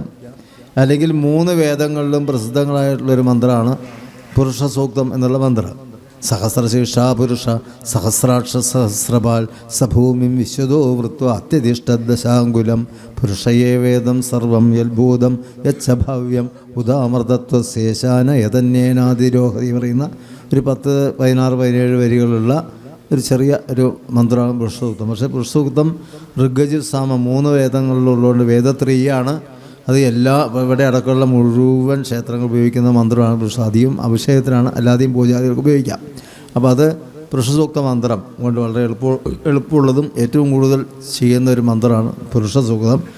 അങ്ങനെ പുരുഷസൂക്ത മന്ത്രം കൊണ്ടോ അഗസ്ത്യ മഹർഷി ഉദ്ദേശിച്ച മന്ത്രം കൊണ്ടോ ചിത്തതാരെങ്കിൽ നിനക്ക് കുമാര നീ എപ്പോഴും ആ ഹൃദയത്തിൽ അങ്ങനെ വിചാരിക്കുക. അങ്ങനെ ആ മനസ്സിൽ വിചാരിക്കുമ്പോൾ അപ്പോൾ സ്വസ്ഥനായി ശാന്തനായി, മറ്റൊന്നും വരുന്നില്ല, ഇല്ലായ്മയും എല്ലായ്മയും അറിയുന്നില്ല, എന്ത് നടക്കുന്നു എന്നറിയില്ല. കാരണം എപ്പോഴും കണ്ണടച്ച് ധ്യാനിക്കാതിരുന്നാൽ രൂപം ഭഗവത് സ്വരൂപം മാത്രം. വല്ലായ്മയേറുന്ന ജീവിതയാത്രയിൽ ഉല്ലാസമെപ്പോഴുമേകിടേണേ, ഉല്ലാസമെപ്പോഴുമേകുവാനായിട്ടൻ ചിത്തത്തിൽ വാഴണേ ദേവനിത്യം. വല്ലായ്മയോ ഇല്ലായ്മയോ ബുദ്ധിമുട്ടൊക്കെ ഉണ്ടാവും മനുഷ്യർക്ക്. എത്ര തലത്തിലിരിക്കുന്നവർക്കും അവരേതായിട്ടുള്ള പ്രശ്നങ്ങളുണ്ട്. അത് ഏത് സാമ്പത്തികമാവട്ടെ സാമൂഹികമാവട്ടെ പല കാരണങ്ങൾ കൊണ്ട് ഉന്നതിയിലുള്ളവരുണ്ട്, അല്ലാത്തവരുണ്ട്. പക്ഷേ ഈ പ്രശ്നം എന്നുള്ളത് എല്ലാവർക്കും ഉണ്ട്. ഏത് കോടീശ്വരനായാലും ഏത് അധികാരത്തിലുള്ള മന്ത്രിയായാലും അവർക്ക് കൂടുതൽ പ്രശ്നം ഉണ്ടാവുക. ആ സ്ഥാനം നിലനിർത്താൻ അതിനേക്കാൾ പ്രശ്നമാണ്. അത് വീഴാതിരിക്കണ്ടേ, അല്ലാത്തവർക്ക് അത്ര പ്രശ്നമില്ല. അപ്പോൾ അതുകൊണ്ട് കൂടുന്തോറും മടിയിൽ കണ്ണുള്ളവനെ പേടിയുള്ളതുകൊണ്ട് ഏത് കാര്യങ്ങളും വിദ്യ ഒഴികെ ബാക്കി കൂടുന്നതൊക്കെ വിദ്യാധനം വിദ്യ കൊടുക്കും തോറും ഏറിടുന്ന കൊടുക്കുമ്പോഴും വർദ്ധിക്കുക. വ്യയീകൃതേ വർദ്ധതയേവ നിത്യം വിദ്യാധനം സർവ്വധനപ്രധാനം എത്രമാത്രം പറയാൻ പറ്റിയോ എത്രമാത്രം മറ്റുള്ളവർക്ക് പറഞ്ഞാൽ അത്രയും സ്വയം അറിവ് കൂടും. പക്ഷേ മറ്റുള്ള എല്ലാ ധാന്യങ്ങൾ മുഴുവൻ എല്ലാം തന്നെയും നമുക്ക് ഒരുപാട് തലവേദനകൾ ഉണ്ടാക്കുന്നതുമാണ്. അപ്പോൾ അതുകൊണ്ട് നമ്മൾ ഏറ്റവും ചെയ്യേണ്ടത് ഈ ഭഗവാനെ മാത്രം മനസ്സിൽ വിചാരിച്ചുകൊണ്ടിരിക്കുകയും അതേപോലെ തന്നെ ആ കാര്യങ്ങളിൽ മനസ്സ് ശാന്തനാക്കുകയും ചെയ്യും. ഭഗവത് സ്വരൂപത്തെ അകത്ത് പ്രവേശിച്ചാൽ ആർക്കും പ്രശ്നമില്ല. വിദ്യയുള്ളവന് പ്രശ്നമില്ല, ഇല്ലാത്തവന് പ്രശ്നമില്ല, പണ്ഡിതന് വ്യത്യാസമില്ല. സമത്വം ആണ് ഭഗവാന്റെ ഏറ്റവും വലിയ രീതി. ഇന്നയാൾ പ്രാർത്ഥിച്ചാൽ മാത്രമേ ഫലമുള്ളൂ, ഇന്നയാൾക്ക് മാത്രമേ ഉള്ളൂ എന്നില്ല. ആരാണ് ഭക്തിയോടെ പ്രാർത്ഥിക്കുന്നത് അവരെ മുന്നിൽ ഞാനുണ്ടാവുന്നതാണ്. എവിടെ വിളി പൊങ്ങുന്നത് അവിടെ ഭഗവാൻ വരും, എന്നൊന്നുറച്ചൊന്നുറക്കെ വിളിക്കുവിൻ. ഭഗവാൻ ആർത്ത് വിളിച്ചാൽ, ആ ഭഗവാൻ നാമങ്ങൾ ജപിച്ചാൽ അവിടെ ഭഗവാൻ ഉണ്ടാവും. നാരായണ അക്ഷരം പുണ്യം ജിഹ്വയെ എത്ര പ്രവർത്തതേ. ഈ നാരായണ അക്ഷരം എന്നുള്ളത് ജിഹ്വായാം. ഈ നാവിൽ ആരുടെ മുന്നിൽ പ്രവർത്തിക്കുന്നുവോ ആളുടെ മുന്നിൽ നാരായണസ്തമന്വേദി, ആളുടെ ഒപ്പം ഭഗവാൻ ഉണ്ടാവും. വത്സം ഗൗരവത്സം പശുക്കുട്ടിയോടൊപ്പം തള്ളപ്പശു ഉണ്ടാവുന്ന പോലെ തന്നെ തൻ്റെ കുട്ടിയാണെന്നുള്ള ബോധത്തോടെ ഭക്തൻ്റെ കൂടെ ഭഗവാൻ ഉണ്ടാവും. നാരദനോടൊരിക്കൽ പറഞ്ഞു, നാഹം വസാമി വൈകുണ്ഠേ ന യോഗി ഹൃദയേ രവൗ മൽ ഭക്താഹ എത്ര ഗായന്തി തത്ര തിഷ്ഠാമി നാരദ. ഞാൻ ഇന്ദ്രനിലോ ചന്ദ്രനിലോ യോഗികളുടെ ഹൃദയത്തിലോ അല്ല. എൻ്റെ ഭക്തന്മാർ എവിടെയാണ് എന്നെക്കുറിച്ച് പാടുന്നത് അഥവാ കീർത്തിക്കുന്നത്, തത്ര തിഷ്ഠാമി നാരദ, അവിടെ ഞാൻ അവരുടെ ഒപ്പം ഉണ്ടാവും. അവരുടെ ഒപ്പം ഉണ്ടാവും എന്നുള്ളത് ഉറപ്പാണ് പറയുന്നത്. അപ്പം അതുകൊണ്ട് ആ ഭഗവാനെ വളരെ ശ്രദ്ധയോടുകൂടി ഭക്തിയോടുകൂടി സാധിക്കുന്ന വിധത്തിൽ പൂജാദികൾ നാമം ജപിച്ചാലും വേറെ ഇതൊക്കെ പൂജയ്ക്ക് വളരെ പ്രാധാന്യം മുമ്പ് പറഞ്ഞിട്ടുണ്ടല്ലോ. പൂജയുടെ പ്രാധാന്യം ഏറ്റവും കൂടുതൽ വരുന്നത് കഴിഞ്ഞ യുഗങ്ങളിലാണ്. ഇവിടെ അതിനേക്കാൾ എളുപ്പ വഴിയുണ്ടല്ലോ. നമ്മൾ ആദ്യം പറഞ്ഞല്ലോ, ആദ്യത്തെ കാലത്ത് അതായത് ആദ്യ യുഗത്തിൽ ശ്വേതഛായാം ഗതേത്വാം മുനിവരവപുഷം പ്രീണയന്തേ തപോഭിഹി. 4 യുഗങ്ങൾ വളരെ പ്രസിദ്ധമാണ്. അതിൽ ശ്വേതഛായം വെളുത്ത നിറത്തുള്ള ഒരു സന്യാസി പോലുള്ള ഒരു ഭഗവത് രൂപത്തെ ആദ്യത്തെ സത്യയുഗത്തിൽ തപോഭിഹി പ്രീണയന്തേ, തപസ് കൊണ്ടാണ് അവർ ഭഗവാനെ. അപ്പോൾ ആദ്യത്തെ യുഗത്തിൽ ഏറ്റവും പ്രധാനം തപസ്സിനാണ്. തപസ് ചെയ്യണമെങ്കിൽ ഈ പറഞ്ഞ എല്ലാ ഗുണങ്ങളും വേണം. ഏത് ഗുണങ്ങൾ? ഒന്ന് ഏകാഗ്രത വേണം, ഈർഷ്യാമത മത്സ്യങ്ങൾ ഉണ്ടാവാൻ പാടില്ല, ശാന്തനായിരിക്കണം. അങ്ങനെയുള്ള ആൾക്ക് തപസ് ചെയ്യാൻ പറ്റുള്ളൂ. അമത്സര ഹൃസ്വ ബാന്ധമെന്നാണ് നാരായണീയം പറഞ്ഞത്. മത്സരമില്ലാത്തവരുടെ ഹൃദയത്തിൽ മാത്രമാണ് ഭഗവാൻ പ്രകാശിക്കുന്നതെന്നാണ്. അങ്ങനെ മത്സരബുദ്ധിയില്ലാതെ ഭഗവാനെ ആരാധിക്കുന്ന ആദ്യ യുഗത്തിൽ ധർമ്മങ്ങൾ പോലും പൂർണ്ണമായി നിലനിന്നിരുന്നു. പൂർണ്ണതോതിൽ ധർമ്മമുള്ള കാലമാണത്. അതുകൊണ്ടാണ് അന്ന് അവർക്ക് സാധിച്ചത്. ഇപ്പോൾ അത്ര ധർമ്മമൊന്നും ഇല്ല, നമുക്കറിയാമല്ലോ. അതുകൊണ്ട് തന്നെ അത്തരത്തെ തപസ്സൊന്നും നമ്മളെക്കൊണ്ട് നടക്കുന്ന കാര്യം തപസ് ചെയ്യാനാരും പറഞ്ഞിട്ടുമില്ല. എന്താ വഴി? കുറച്ച് ഒരു 10,000 കൊല്ലം തപസ് ചെയ്തെന്ന് ആരെങ്കിലും പറയുമോ? പറയില്ല, നടക്കുന്ന കാര്യമല്ല. അന്ന് അവരങ്ങനെയാണ്. 5000 വർഷം തപസ് ചെയ്തു, ഒറ്റക്കാലത്ത് തപസ് ചെയ്തു, 10,000 കഥകൾ കേൾക്കാം. അത് ആ യുഗത്തിലാണ്. അവർ നമ്മൾ കാലഗണനയിലൊക്കെ വ്യത്യാസമുണ്ട്. 1000 വർഷം വേണം നമുക്ക് ഇതുപോലെ അവരൊരു ദിവസമാവാൻ. അപ്പോൾ ആ മറ്റുള്ള വ്യത്യാസങ്ങൾ വെച്ചുള്ള കാലഗണനയാണ് അതൊക്കെ ഇരിക്കുന്നത്. എങ്കിലും തപസ്സ കിംന സിദ്ധ്യത എന്ന് പ്രമാണമുണ്ട്. തപസ് കൊണ്ട് നേടാത്തൊന്നുമില്ല. പക്ഷേ തപസ് ഇപ്പം നടക്കുന്നതല്ല, അന്ന് നടന്നതാണ്. അത് കഴിഞ്ഞാൽ പിന്നെ ശ്വേതച്ഛായായിട്ടുള്ള ഭഗവാനെയാണ് നോക്കിയത്. ത്രേതായം, പിന്നെ രണ്ടാമത്തെ ത്രേതായുഗമാണ്. ത്രേതായാം ശ്രുവാദ്യങ്കിതമരുണതനും യജ്ഞരൂപം യചന്തേ. ത്രേതായുഗം രണ്ടാമത്തെ യുഗമാണ്. അവിടെ സൃക്ക് ശ്രുവം എന്നുള്ളത് ഈ യാഗത്തിന് ഉള്ള വസ്തുക്കളാണ്, ഉപകരണങ്ങളെയാണ് സുഖം എന്നൊക്കെ പറയുന്നത്. അതൊക്കെ എടുത്ത് പിടിച്ച് യജ്ഞം ചെയ്യാൻ തയ്യാറായിരിക്കുന്ന യജ്ഞസ്വരൂപിയായിട്ടുള്ള യജ്ഞകൃത് യജ്ഞഭൃത് യജ്ഞി യജ്ഞകൃത് യജ്ഞസാധന യജ്ഞാന്തകൃത് യജ്ഞഗുഹ്യം അന്നമന്നാദേവജ എന്നൊക്കെ സഹസ്രാമത്തിൽ പറയുന്ന യജ്ഞഭൃതും യജ്ഞകൃതും യജ്ഞിയുമാണ്, യജ്ഞവാഹനുമാണ് ഭഗവാൻ. ആ യജ്ഞസ്വരൂപനായിട്ടുള്ള ഭഗവാന്റെ ഭാവത്തെയാണ് നമ്മളെങ്ങനെ കാണുന്നത്?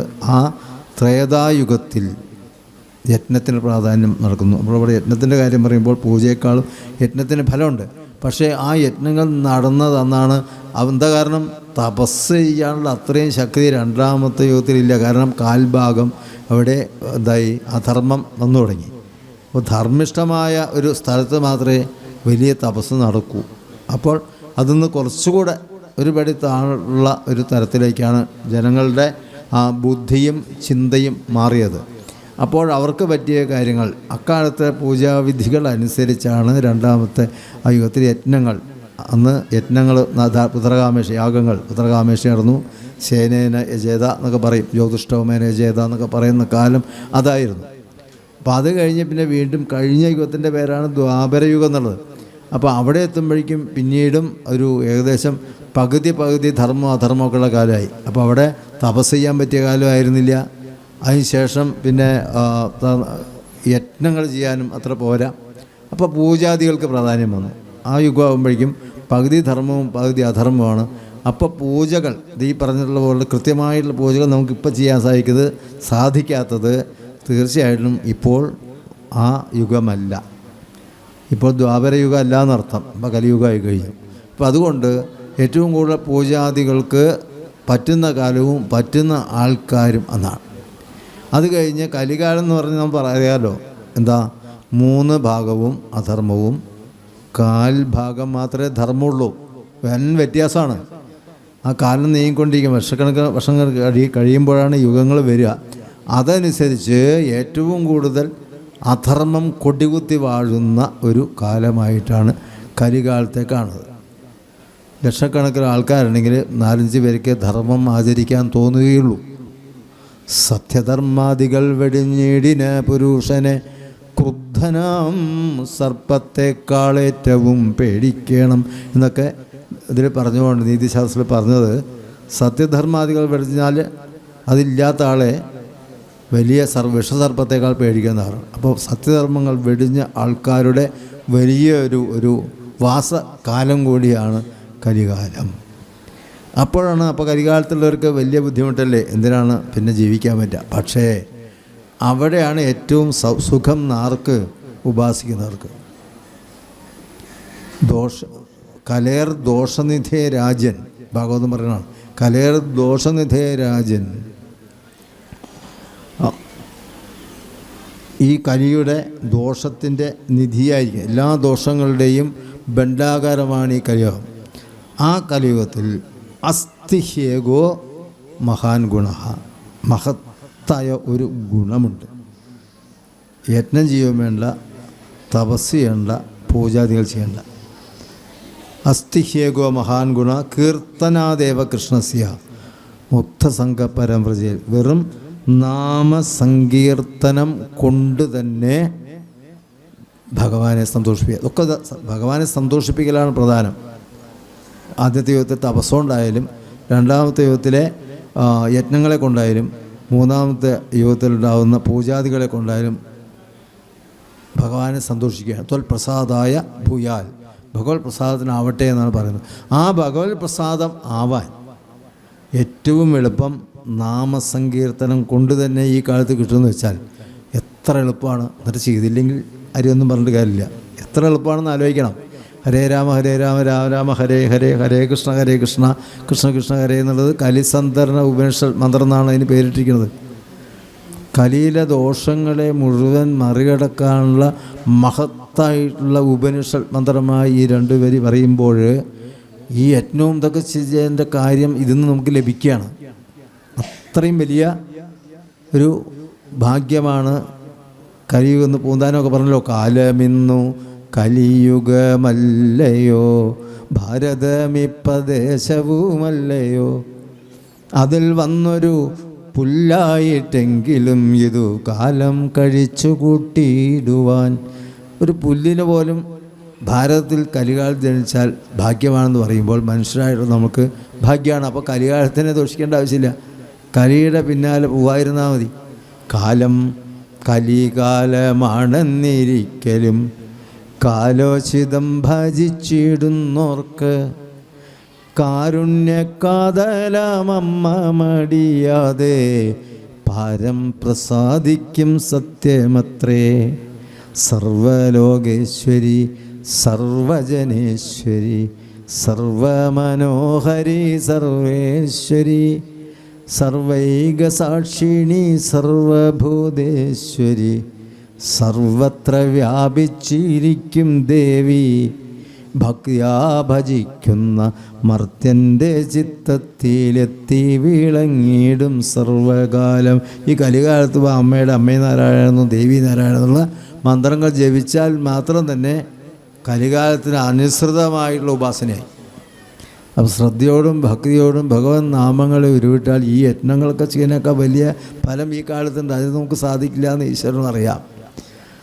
ആ കാലത്തെ ഓരോരോ പറഞ്ഞ യത്നമൊക്കെ ചെയ്യണമെങ്കിൽ മന്ത്രത്തിൽ തെറ്റി വരാൻ പാടില്ല. ഒരുപാട് കാര്യമുണ്ടല്ലോ, അവിടെ കൃത്യമായി ഇഷ്ടിയൊക്കെ പടുക്കുമ്പോൾ ഒരു ഇഞ്ച് അങ്ങോട്ടും ഇങ്ങോട്ടും മാറാൻ പാടില്ല. ഒരുപാട് കാര്യങ്ങൾ അതൊക്കെ നമുക്ക് അറിയുന്നതുകൊണ്ടും പുരാണങ്ങൾ പറഞ്ഞുകൊണ്ട് ഏതെങ്കിലും കാലത്തൊക്കെ ഓരോ സ്ഥലത്ത് യത്നം നടക്കണമല്ലാതെ ജീവിതചര്യയുടെ ഭാഗമല്ല. പക്ഷേ ജീവിതചര്യ ഏറ്റവും എളുപ്പം ഭാഗമാക്കാൻ ആർക്കാ പറ്റാത്തത്? നാവുള്ളവർക്ക് നാമം ജപിക്കാം. നാവ് കൊണ്ടുള്ള പ്രയോജനം നാമം ജപിക്കലാണ് ഏറ്റവും പ്രധാനം. അപ്പോൾ അത്തരം ജപിക്കൽ കൊണ്ട് മാത്രം തന്നെ ഈ കലികാലത്തെക്കുറിച്ച് നമുക്ക് ഭയപ്പാടുണ്ടെങ്കിൽ ഒരിക്കലും ഭയപ്പെടേണ്ടതില്ല. ഞാനുണ്ട് കൂടെ എന്ന് നാമം ജപിക്കുന്നവരെ കൂടെ എന്ന് നമുക്ക് വിശ്വസിക്കാം.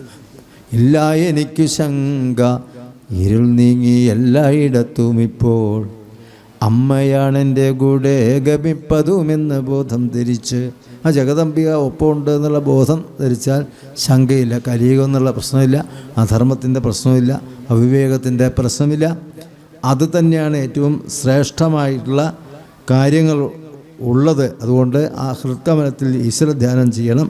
എന്നിട്ട് ആ പൂജാവിധിയാണ് ഇതിൽ ക്രിയാമാർഗോപദേശം എന്നുള്ള ലക്ഷ്മണനോട് പറയുന്നത്.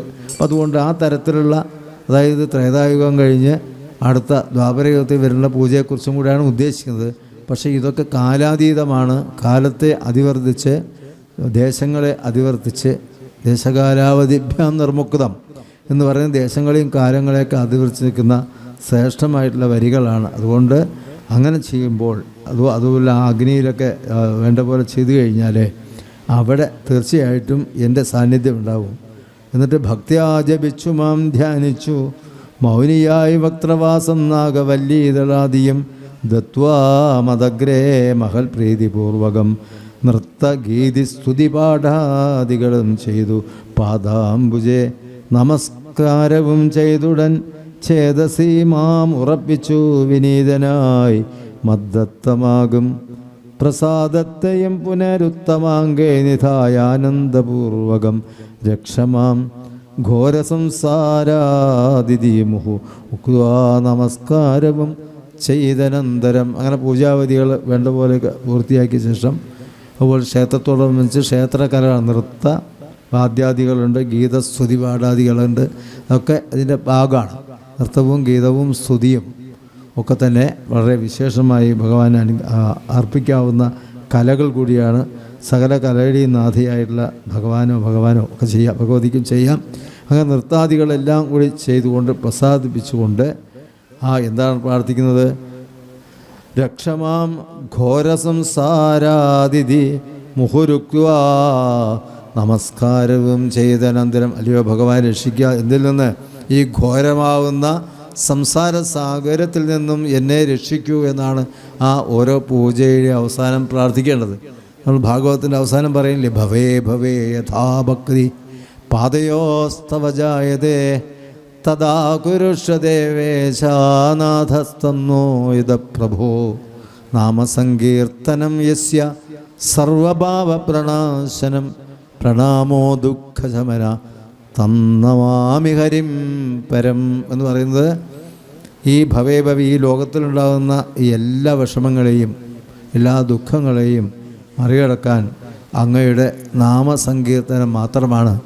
ആ നാമസങ്കീർത്തനം ജപിച്ചുകൊണ്ട് ഈ സംസാരസാഗരത്തിലെ ദുഃഖങ്ങളിൽ നിന്ന് മറികടക്കാനുള്ള അനുഗ്രഹം തരയണമേ എന്ന് പ്രാർത്ഥിച്ചുകൊണ്ടാണ് പൂജാവിധികളുടെയും അവസാനം ഭഗവാന് വേണ്ടി സമർപ്പിച്ച് ഉദ്വസിച്ച് ഭഗവാനെ വേണ്ട പോലെ സ്തുതിക്കുക. അങ്ങനെ ഭക്തി സംയുക്തനായുള്ള മർത്യന്മുതാ നിത്യവും ക്രിയായോഗമനുഷ്ഠിക്കിൽ ദേഹനാശേ മമ സാരൂപ്യവും വരും ഐഹിക സൗഖ്യങ്ങളെന്തു ചൊല്ലേണമോ. അങ്ങനെ നിത്യമായിട്ടൊരാൾ ചെയ്യുമ്പോൾ ഈ ജീവിതത്തിൽ തന്നെ ഭഗവാൻ അനുഗ്രഹം ഉണ്ടാവും. മാത്രമല്ല പരലോകത്തിൽ പോലും സൗഖ്യം വരുമെന്ന് പറഞ്ഞാൽ ഈ ലോകത്ത് സംശയിക്കാണല്ലോ. എന്താ ചെയ്യണത്? നാരായണീയം പറഞ്ഞ പോലെ നമ്രാണാം സന്നിധത്തെ സതതമഭി പുനഃസ്ഥൈരനഭ്യർത്ഥിതാനഭ്യർത്ഥാൻ കാമാൻ അജസ്രം വിതരതി പരമാനന്ദസാന്ദ്രാം ഗതിം ച ഇത്തം നിശേഷലഭ്യോ നിരവധിക ഫല പാരിജാതോ ഹരേ ത്വം ക്ഷുദ്രം തം ശക്രവാടി ദ്രുമം അഭിലഷതി വ്യർത്ഥമർത്ഥ്യൂരജോയം. ആദ്യ ദശത്തിൽ 8-ാം ശ്ലോകത്ത് പറയുന്ന നമ്രാണാം സന്നിധത്തെ ആരാണോ ഭഗവാനെ നമിക്കുന്നത് അവരുടെ മുന്നിൽ ഭഗവാൻ അങ്ങോട്ടെത്തുകയാണ്. നാം ഒരടി അങ്ങോട്ട് വെച്ചാൽ 10 അടി കാരുണ്യത്തോടെ ഇങ്ങോട്ട് വയ്ക്കുന്നതാണ് ഭഗവാൻ. അനഭ്യർത്ഥിതാനബി അർത്ഥാൻ കാമാൻ അജസ്രം വിതരതി. ഒന്നും ചോദിക്കാതെ തന്നെ എന്താണ് ഈ ഭക്തന് വേണ്ടതെന്ന് വാരിക്കോരി കൊടുക്കുവാൻ ഭാവഗ്രാഹിയായിട്ടുള്ള ഭഗവാനുണ്ട്. ഒരുപക്ഷെ നമ്മൾ ചോദിച്ചത് യുക്തമാവണമെന്നില്ല, നമുക്ക് ഗുണകരമാവണമെന്നില്ല. എല്ലാവരെക്കുറിച്ചും അറിയുന്ന ഭഗവാൻ അറിയും ഇയാൾക്ക് എന്താണ് കൊടുക്കേണ്ടത്, എന്തു കൊടുത്താലാണ് ശരിയാവുക. അസ്ഥാനത്ത് കിട്ടിയിട്ട് അപകടത്തിൽപ്പെടുന്നേക്കാൾ നല്ലത് വേണ്ടത് മെല്ലെയായാലും അത് കൃത്യമായി തരേണ്ടത് ലഭിക്കേണ്ടത് ലഭിക്കുമ്പോൾ അത് ലഭിക്കണമെങ്കിൽ ഒരു ഭക്തൻ അങ്ങനെ സംഭവിക്കുള്ളൂ. ഒന്നും കിട്ടിയില്ല എന്ന് വിഷമിക്കേണ്ടതില്ല, അല്ലെങ്കിൽ എന്തെങ്കിലും വിചാരിച്ച് നടന്നില്ല എന്ന് വിഷമിക്കേണ്ടതില്ല.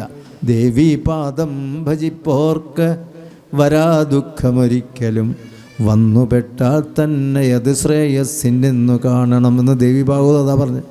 ആ തൃപ്പാദങ്ങളെ ഭജിക്കുന്നവർക്ക് ഒരു ദുഃഖങ്ങൾ ഉണ്ടാവാൻ വഴിയില്ല. എന്നാൽ ലൗകികന്മാരായിട്ടുള്ള മനുഷ്യന്മാരായ നമുക്ക് ദുഃഖങ്ങളില്ല എന്ന് പറയാനും പറ്റില്ല. പക്ഷേ വന്നുപെട്ടത് പോലും പിൽക്കാലത്ത് അത് നന്നായി ശ്രേയസ്സിനാണ് എന്ന് നമ്മെ തോന്നിപ്പിക്കാനുള്ള അവസരം ഉണ്ടാകുമെന്ന് ഉറപ്പാണ് ഒരു ഭക്തനെ സംബന്ധിച്ചിടത്തോളം. അതുകൊണ്ട് താൽക്കാലികമായ പരീക്ഷണങ്ങളിൽ നിന്നോ വിഷമങ്ങളിൽ നിന്നോ പിന്തിരിഞ്ഞ് പോകേണ്ടതല്ലത്. അതുണ്ടാവും, കാരണം എല്ലാം തികഞ്ഞവരാരുമില്ലല്ലോ. അപ്പോൾ അതിൽ കുറേ തികയാത്ത നമുക്കും പലതും സംഭവിച്ചെന്ന് വരാം. പക്ഷേ ആത്യന്തികമായി അത് നമ്മളെ ബാധിക്കാതെ മറികടക്കാനുള്ള ഒരു ശക്തിവിശേഷം ഒരു ഭക്തനെ സംബന്ധിച്ചിടത്തോളം അതുണ്ടാവുകയും അതുണ്ടാക്കാനാണ് നമ്മൾ നിത്യപൂജനാദി വിധികളും ഇതൊക്കെ നമ്മളെ ലക്ഷ്മണനിലൂടെ ശ്രീരാമനും പറഞ്ഞു തരുന്നതും പൂജാവിധികളെക്കൂടെ പുരാണങ്ങൾ പറയുന്നതും ഈശ്വര നാമഗ്രഹണത്തെക്കുറിച്ചുള്ള പ്രാധാന്യത്തെക്കുറിച്ച് ആചാര്യന്മാരെ പറയുന്നതും ഒക്കെ നമ്മളെ ധർമ്മത്തെ അധപ്പതിക്കാതിരിക്കാൻ, ധർമ്മത്തെ രക്ഷിക്കാനാണ്. ധർമ്മോ രക്ഷതി രക്ഷിത എന്നാണ്. ആരാണോ ധർമ്മത്തെ രക്ഷിക്കുന്നത് അവനെ ധർമ്മം തന്നെ രക്ഷിക്കുമെന്നാണ്. അപ്പം അതുകൊണ്ട് അതുപോലെ ചെയ്യാനുള്ള ആൾക്കാർക്ക് ഐഹികമായിട്ടുള്ള സുഖവും പിൽക്കാലത്തുള്ള സുഖവും ഒക്കെ ഈ ലോകത്തുള്ള സുഖമൊക്കെ സാധിക്കുകയും ഭക്തിയാ പഠിക്കതാൻ കേൾക്കതാൻ ചെയ്യലോ നിത്യപൂജാ ഫലമുണ്ടവനെന്നതും അത് ഭക്തിയോടെ ഈ പറഞ്ഞ ഈ ക്രിയായോഗം എന്നുള്ള ഉപദേശം എന്നുള്ള ഈ ഭാഗം ഭക്തിയോടെ വായിക്കുകയും പഠിക്കുകയും കേൾക്കുകയും ചെയ്യുകയൊക്കെ തന്നെ അവരും അതിൻ്റേതായിട്ടുള്ള ഒരു ഫലമുണ്ടാവും എന്നാണ് ക്രിയായോഗത്തിൽ പ്രധാനമായിട്ട് പറഞ്ഞത്. ഇങ്ങനെ പറഞ്ഞ് അതിനുശേഷം ഏവമാതി പ്രലാപം ചെയ്തു നിദ്രയും ദേവദേവന് വരാതെ ചമഞ്ഞതു സൗമിത്ര തന്നെ വാക്യാമൃതം കൊണ്ട് സൗമിക്യമോടു മരുവും ചില നേരം. അങ്ങനെ ഇക്കാര്യങ്ങളെല്ലാം പറഞ്ഞു കൊടുത്തു. ആചാര്യനായിട്ടുള്ള ശ്രീരാമചന്ദ്ര പ്രഭു, ശിഷ്യസ്ഥാനത്ത് കൊണ്ട് ലക്ഷ്മണൻ, യഥാർത്ഥത്തിലുള്ള ആചാര്യനും ശിഷ്യനും അത് സ്വയം തന്നെ സ്വീകരിച്ചെടുത്തു. ഗുരോസ്ഥ മൗനം വ്യാഖ്യാനം ശിഷ്യാസ്തു ഛിന്ന സംശയ എന്നൊരു വാക്കുണ്ട്. അവിടെ ഗുരു എന്നുള്ളത് ദക്ഷിണാമൂർത്തിയായിട്ടുള്ള ഗുരു മുന്നിൽ വന്നിരുന്നാൽ തന്നെ മൗനമായിരുന്നാൽ പോലും വ്യാഖ്യാനമായി മനസ്സിലാക്കി അർത്ഥങ്ങൾ ഗ്രഹിക്കാനുള്ള ശിഷ്യന്മാരായിരുന്നു ആദി ഗുരുവായിട്ടുള്ള ദക്ഷിണാമൂർത്തി ഗുരുനാഥൻ്റെ മഹാദേവൻ്റെ മുന്നിലുള്ളത്. അതേപോലെ തന്നെ ഇവിടെ ഈ പറഞ്ഞത് മുഴുവനായിട്ടും ഉൾക്കൊണ്ട് അനുസരിക്കാനും അത് അംഗീകരിക്കാനും ആ പാതയിൽ കൂടെ നടന്നത് പ്രാവർത്തികമാക്കാനും തയ്യാറുള്ള ഒരു ശ്രേഷ്ഠനായിട്ടുള്ള ശിഷ്യനായിരുന്നു. ഇത്രയും കാലം അവർ ഈ പ്രഭാഷണ പർവ്വതത്തിലെ ചാതുർമാസ്യ വ്രതം ആരംഭിക്കുന്നതിനിടയിൽ ഇത്തരം പൂജാവിധികളെക്കുറിച്ച് വിസ്തരമായി നമുക്ക് മനസ്സിലാക്കാം. എന്തായാലും ലക്ഷ്മണന് ഉപദേശം കൊടുത്തു കഴിഞ്ഞു. ഉപദേശം കൊടുത്തപ്പോൾ അത് ആരാണ്? ലക്ഷ്മണനും രാമനൊന്നും ഭേദമല്ല, എല്ലാം ഒന്ന് തന്നെയാണ് ബോധ്യവും ലക്ഷ്മണൻ തന്നു. പക്ഷേ ഈ ബോധ്യം അങ്ങനെ തുറന്നു കണ്ടപ്പോൾ പിന്നെയും എന്ത് വേണം? സീതാന്വേഷണം നടക്കണം. അപ്പോൾ പ്രാകൃതനെ പോലെ ഭഗവാനെ പെരുമാറി എല്ലാം നമ്മൾ ഇവിടെ ഇരിക്കുന്നു, സീതയെ അന്വേഷിച്ച് പോകാൻ സമയമായില്ലേ എന്നുള്ള കാര്യങ്ങളിലേക്ക് ലൗകികമായ, അതായത് മർത്യാവതാരസ്ഥിക മർത്യശിക്ഷണം എന്ന് ഭട്ടേരിപ്പാടം പറഞ്ഞു നാരായണീയത്തിൽ. ഭഗവാൻ എന്തിനാണ് ഈ മർത്യാവതാരം എടുത്തു വെച്ചാൽ മർത്യശിക്ഷ, മനുഷ്യനായി ജനിച്ചു കഴിഞ്ഞാൽ എല്ലാ കാര്യങ്ങളും ഏറ്റവും കൂടുതൽ ദുഃഖത്തിൻ്റെ പാതകളിലൂടെയാണ് ശ്രീരാമൻ പോകുന്നത്. ഏകോരസ കരുണയേവ, കരുണ മാത്രമേ രസമുള്ളൂ എന്ന് ഭവഭൂതി എന്നുള്ള ആൾ ഉത്തരരാമചരിത നാടകത്തിൽ 1000 കൊല്ലം മുമ്പ് എഴുതിയിട്ടുണ്ട്. കാരണം അത്രയും കാരുണ്യം നിറഞ്ഞ കരുണ നിറഞ്ഞ കരുണരസത്തിൻ്റെ വഴിയിലാണ് എല്ലാം പോകുന്നത്. ആദ്യം നോക്കിയാൽ നമുക്ക് മനസ്സിലാക്കുന്ന അവസാനം വരെ കാരുണ്യത്തിൻ്റെയാണ് ഏറ്റവും പ്രാധാന്യം. അപ്പോൾ ആ ദുഃഖത്തിൽ നിന്ന് ഇത്രയും മറികടന്ന് നിൽക്കുന്ന മര്യാദാ പുരുഷോത്തമനായിട്ടുള്ള ശ്രീരാമചന്ദ്ര പ്രഭുവിൻ്റെ ആ ശക്തി, ദൃഢത, ആദർശധീരത, അങ്ങനെയുള്ള ഒരു വൈശിഷ്ട്യത്തെ മനസ്സിലാക്കാൻ കൂടിയാണ് രാമായണത്തിൻ്റെ പ്രാധാന്യമായിട്ടുള്ള. രാമായണത്തിൽ പല കഥാപാത്രങ്ങളുണ്ട്, ഇന്നും യഥേഷ്ടം പലതരത്തിൽ വ്യാഖ്യാനിക്കാം. പക്ഷേ ആത്യന്തികമായി ഒന്നേ ഉള്ളൂ, രാമവധ് വർത്തനീയം എന്ന രാവണാധിപത്. രാമനെപ്പോലെ ഏത് പ്രതിസന്ധികളെയും നിർഭയം മുന്നോട്ട് നിൽക്കാൻ കഴിവുള്ള ആളാണ് രാമൻ. അത്ര തറച്ച ഇവിടെ സീതയന്വേഷിച്ച് പറഞ്ഞാലും എത്ര കാലങ്ങളാണ് മറികടന്ന് നിൽക്കുന്നത്. ഒന്നിനെക്കുറിച്ചും ഭയമില്ലാത്ത നീതിജ്ഞനാണ്, സത്യസന്ധനാണ്. ഇന്ദന്തു നീതി നിപുണ യതിവാ സ്തുവന്തു ലക്ഷ്മി സമാവിശതു ഗച്ഛതു വാ യഥേഷ്ടം അദ്യൈവ വാ മരണമസ്തു യുഗാന്തരേവാ ന്യായാൽപഥ പ്രവിചലന്തി പദം ന ധീരാഹ എന്ന് ഭർതൃഹരി സുഭാഷിതം പറഞ്ഞിട്ട് അവർ ഈ ശ്രേഷ്ഠരായിട്ടുള്ള ആൾക്കാർ ന്യായത്തിൻ്റെ പദത്തിൽ നിന്നും പ്രവിചരിക്കുന്നില്ല. എന്താണ് ശരി ധർമ്മം വെച്ചാൽ അതിൽ മാത്രമേ നടന്നിട്ടുള്ളൂ. കാമധർമാതിശക്തിയാന്ന് ഭട്ടേരിപ്പാടും കൂടെ പറഞ്ഞു. എന്തിനാണ് സീതയെ പരിചരിക്കേണ്ടി വന്നത്? കാമത്തിൽ താല്പര്യം കൊണ്ട് ധർമ്മത്തിലെ ഒക്കെ അതിശക്തിയായോ? ആവശ്യത്തിലേറെ ശ്രീരാമചന്ദ്രന് ഇത്രയും നിഷ്ഠ വരുത്തിയോണ്ടല്ലേ അവസാനം സീതയെപ്പോലെ ഉപേക്ഷിക്കേണ്ടി വന്നതെന്നൊക്കെ ഭട്ടേരിപ്പാട് സ്വന്തം ഭാവനയിൽ പറയുന്നുണ്ട്. പക്ഷെ അത്രയേറെ മുറുകെ പിടിച്ച ആളാണ്. നീതി നിപുണാഹ, നീതിജ്ഞന്മാരായിട്ടുള്ള ആൾക്കാർ നിന്ദന്തു, ഒരാളെക്കുറിച്ച് നിന്ദിക്കുകയാണ്, ഇവൻ കൊള്ളരുതാത്തവൻ പറഞ്ഞാൽ അതിൽ ചെവി കൊടുക്കുന്നില്ല. യതിവാ സ്തുവന്തു, ഇനി വേറെ ചില ആൾക്കാർ ഇയാൾ വളരെ നല്ല ആളാണ്, നല്ല കാര്യങ്ങളെ ചെയ്യുന്നുള്ളൂ എന്ന് പറഞ്ഞാൽ അതിൽ സന്തോഷിക്കാനും പോകുന്നില്ല. ലക്ഷ്മി സമാവശ്യം, ലക്ഷ്മി ധനമാണെന്ന് എല്ലാവരും നിൽക്കില്ല, ചഞ്ചലയാണ്, ഇളകിക്കൊണ്ടിരിക്കുകയാണ്. എങ്കിലും ആ ലക്ഷ്മി ഇഷ്ടം പോലെ, മഹാലക്ഷ്മി എന്ന ഐശ്വര്യം ഇഷ്ടം പോലെ ഉണ്ടായാൽ അതിൽ മതിമറക്കുന്നില്ല. അതോടൊപ്പം തന്നെ ഗച്ഛതുവ യഥേഷ്ടം, കയ്യിൽ നിന്ന് ധാരാളം പണം നഷ്ടം വന്നാലും അവിടെയും എന്ത് ചെയ്യുന്നില്ല? ദുഃഖിക്കുന്നില്ല, വിഷമിക്കുന്നില്ല. അദ്യൈവ മരണമസ്തു, ഇന്ന് ഉടൻ തന്നെയാണ്, അടുത്തന്നെ മരണം സംഭവിക്കുക പറഞ്ഞാലും ഭയപ്പാടില്ല. യുഗാന്തരേവ, കാലങ്ങൾ കഴിഞ്ഞിട്ടാണോ ഇദ്ദേഹത്തിന് മരണം ഉണ്ടാകുന്നത് അതിനെക്കുറിച്ച് ചിന്തിക്കുന്നില്ല.